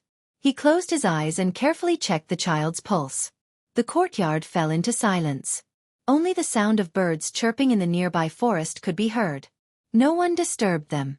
After a while, Sun Simiao's eyebrows twitched. He looked very surprised. After a while, he put down Huan Er's arm and handed it over to Han Xiaoyun. Then, under everyone's expectant gaze, he said, "This child is truly blessed. To be able to survive the cholera is truly a blessing from the heavens. According to my diagnosis, this child's pulse is obviously very weak, but there is another kind of vitality in his body. The vitality is very strong. I guess it's this vitality that has supported the child until now. Strange. This is the first time I've seen such a strange thing in my life." Li Zixuan's heart skipped a beat. He stepped forward and explained, "Taoist son, you don't know. Before this, Huaner only had one breath left. The situation was very critical. If we rashly used medicine in such a situation, the child might not be able to withstand it. I used Taoist genuine qi to carefully nurse the child's body several times.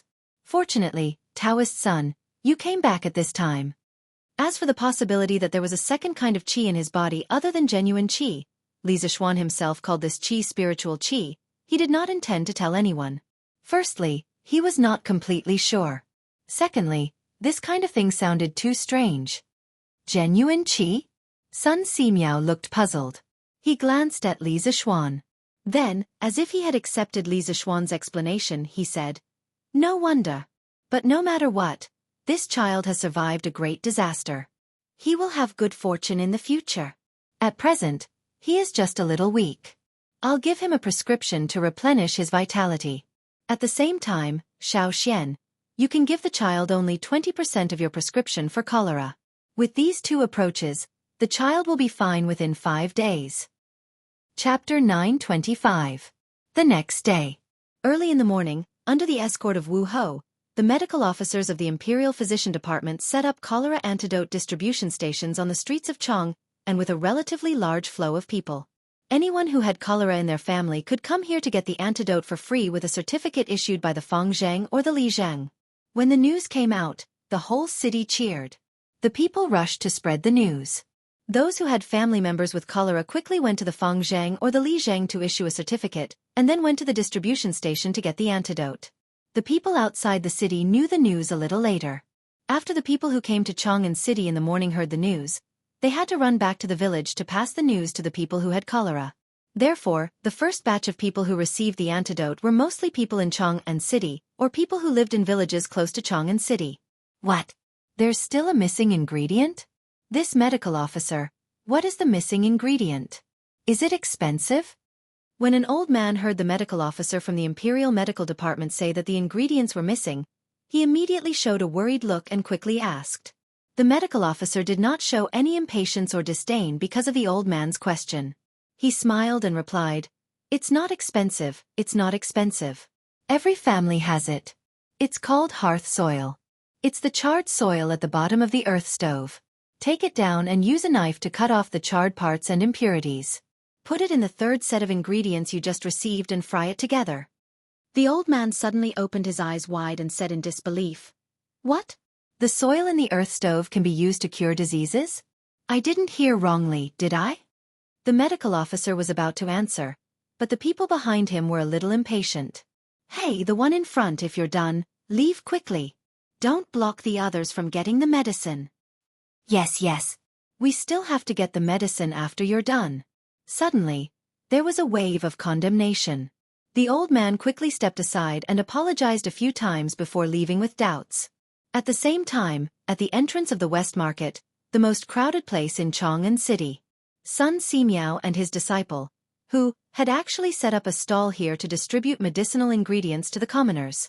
Since Sun Simiao didn't like to be restrained and liked to wander around, Li Er let Sun Simiao temporarily take over the position of the head of the Imperial Physician Bureau.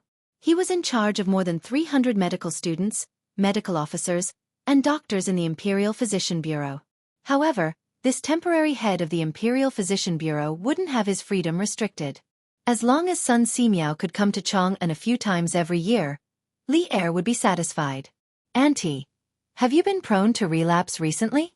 Are you short of breath, sweating easily, and catching colds easily?" "Ah, yes. Young lady, you are too amazing. Auntie's recent problems were all pointed out by you. Then can I still be cured?" "Auntie, it's just a minor illness. Don't worry, I'll give you a prescription. You'll be fine after you take 3 doses. Don't be too tired." Thank you, miss. I only brought 50 coins with me when I went out. Miss, do you think you can wait here for me to go back and get some money?" "Auntie, my master and I don't charge any consultation fees. You just need to take the prescription to the pharmacy to buy the medicine." Sun Simiao and his disciple were not only here to distribute the cholera medicine, but also to provide free consultation for some people. In fact, it was mainly Hu Meng who was doing the consultation. Sun Simiao was distributing the medicine while listening to Hu Meng's diagnosis. In fact, he didn't know how many times he had done this kind of free consultation with Hu Meng during their travels. It was also a test and training for Hu Meng. Practicing medicine. If you only stopped at medical books, you would never become an outstanding doctor. During the reign of Sui Kai Huang, Sun Simiao lived in seclusion in Taibai Mountain. He concentrated on studying medical books while he went around to diagnose the diseases of the people. This seclusion lasted for more than 40 years.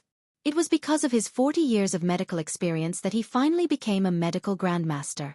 Therefore, Sun Simiao understood the importance of medical experience better than anyone else. Since Hu Meng was bent on learning medicine, Sun Simiao had been teaching him medical theory while practicing medicine to help Hu Meng lay the foundation. Of course, the results were also very obvious.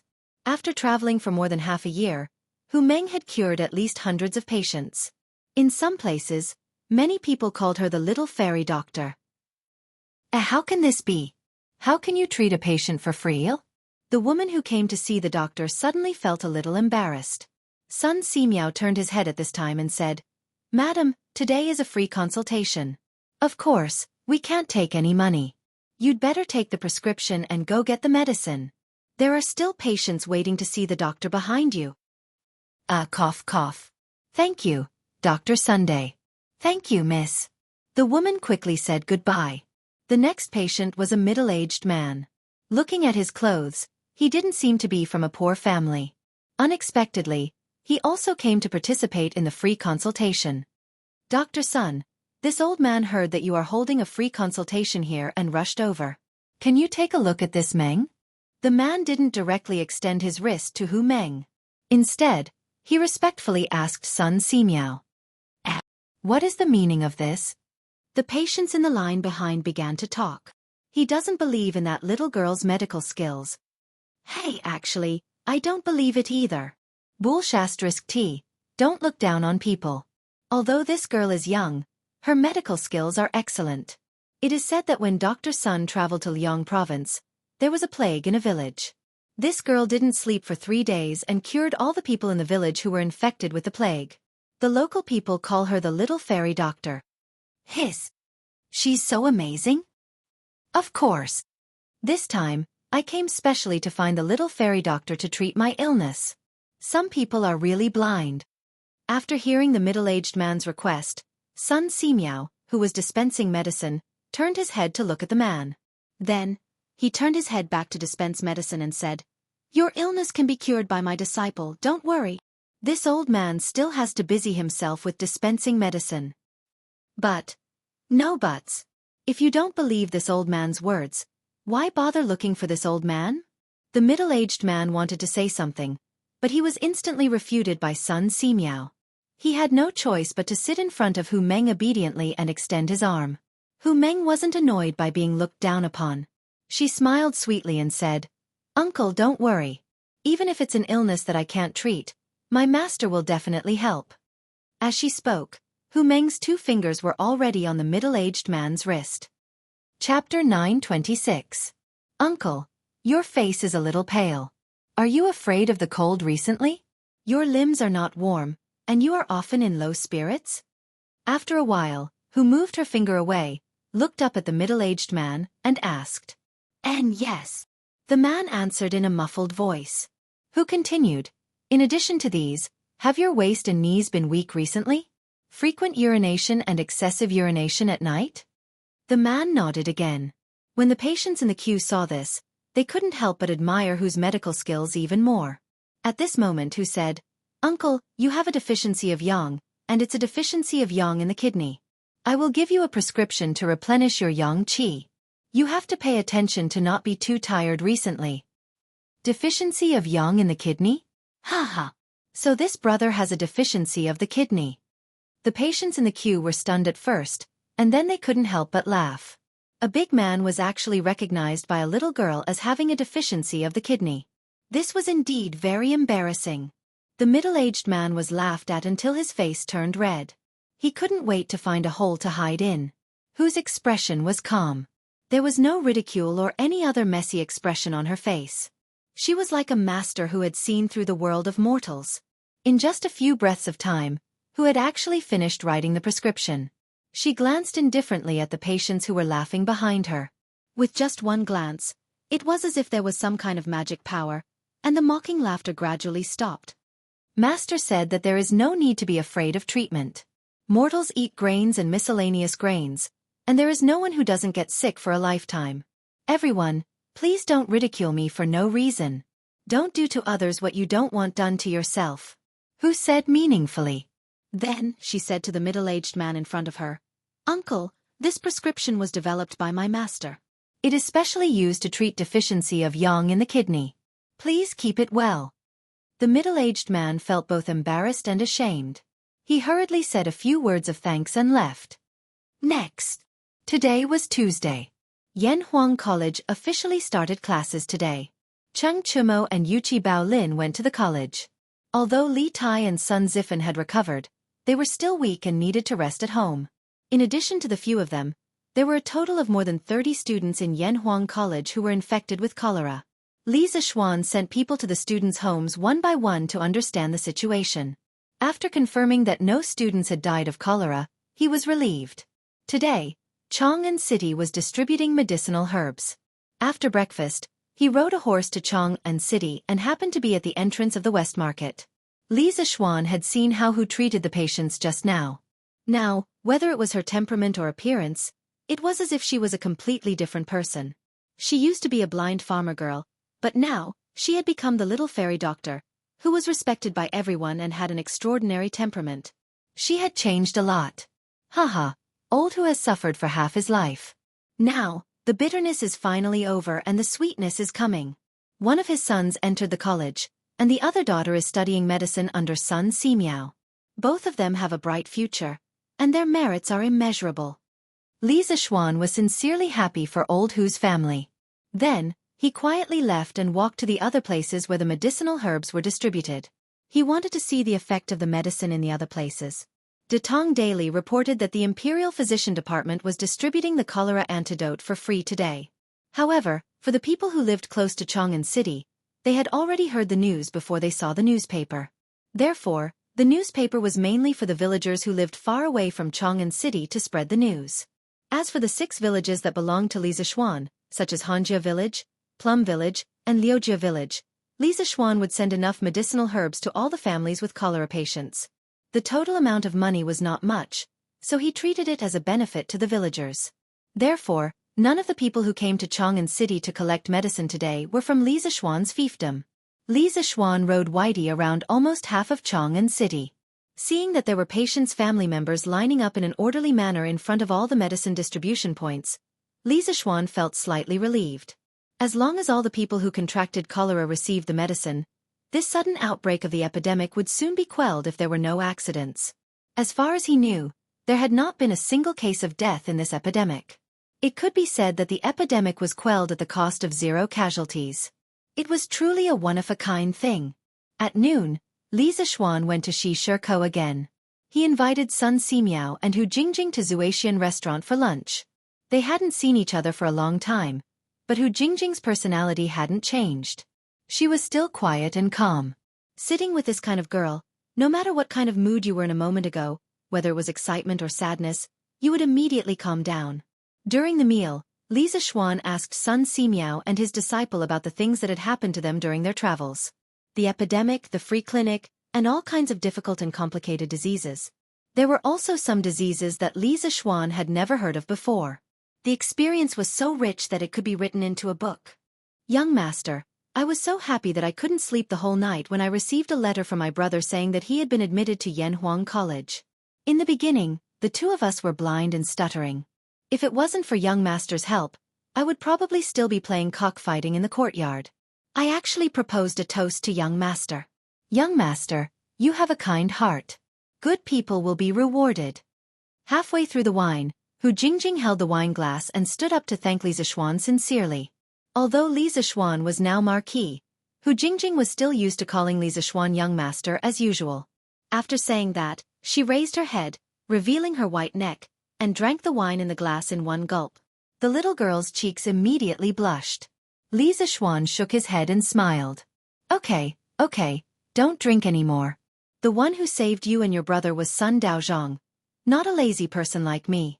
Your brother was admitted to Yanhuang College by his own ability. I didn't take care of him. Hu Jingjing opened her mouth and said, Young master and master have done us a great favor. We will never forget it for the rest of our lives. Xianxia said, Since you have made some progress in your medical skills, as long as you continue to spread your kindness, it will be the best reward for me and Sun Daozhong. Sun Simiao nodded and said, That's right. As people who practice medicine, we should save the dying and heal the injured. We should save the common people from suffering. Hu Jingjing nodded firmly and said, Yes, I will. After lunch, Sun Simiao and Hu Jingjing continued to distribute medicine and provide free medical treatment. On this day, the Imperial Medical Department distributed more than 2,500 portions of medicine for cholera treatment. On the second day, more than 1,800 portions of medicine were distributed. On the third day, more than 950 portions were distributed. On the fourth day, 370 portions were distributed. On the fifth day, 130 portions were distributed. On the sixth day, there were only a few people receiving medicine. At this point, the sudden cholera epidemic had finally subsided. At this time, Xianxia suddenly received a piece of good news. Yanhuang College's astronomical telescope was completed. Chapter 927. Ink Girl, I heard that you've made a telescope? Back in the Yanhuang Academy, Xianxia was in Yan Shaoning's office when he saw the couple he hadn't seen for a long time. In the morning, Mo Lingwei sent someone to inform him that the telescope had been completed. Xianxia immediately rushed over when he heard the news. Recently, he had been busy quelling the cholera and rarely asked about the matters of the college. He didn't expect Mo Lingwei to create such a big news all by herself. It was really shocking. Xianxia had expected that Mo Lingwei would make a telescope, but it was beyond Xianxia's expectations that she could make it so quickly. After all, although the principle of the telescope was simple, it wasn't simple to make it. Yes. Yamacho, little Ningzi and I have already made the telescope yesterday. We even tried it last night. We can see the moon very clearly from here. Mo Lingwei said excitedly when she saw Li Zixuan. Li Zixuan's heart skipped a beat. He said mischievously, "Yo! Last night? You two have started to stay out all night to look at the stars and the moon together? TSK, Xiaoning, not bad. You're quite capable. Your progress. Haha. Yamacho you. It's not what you think it is." Mo Lingwei, who had always been fierce, blushed at this moment. Yan Xiaoning was also embarrassed by Li Zixuan's words. He pretended to be angry and said, "Humph. Little Xian, don't talk nonsense. I have nothing to do with this barbaric girl." Yan Xiaoning. Who are you calling barbaric? The bashful look on Mo Lingwei's face immediately disappeared and was replaced by a gloomy look. Along with her deafening roar, a storm suddenly came. As long as Yan Xiaoning didn't know what was good for him, there would probably be an even more violent storm. Hey. A gentleman uses his mouth and not his fists. Why are you like this?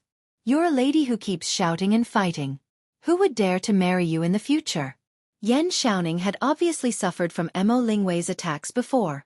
He seemed to be prepared.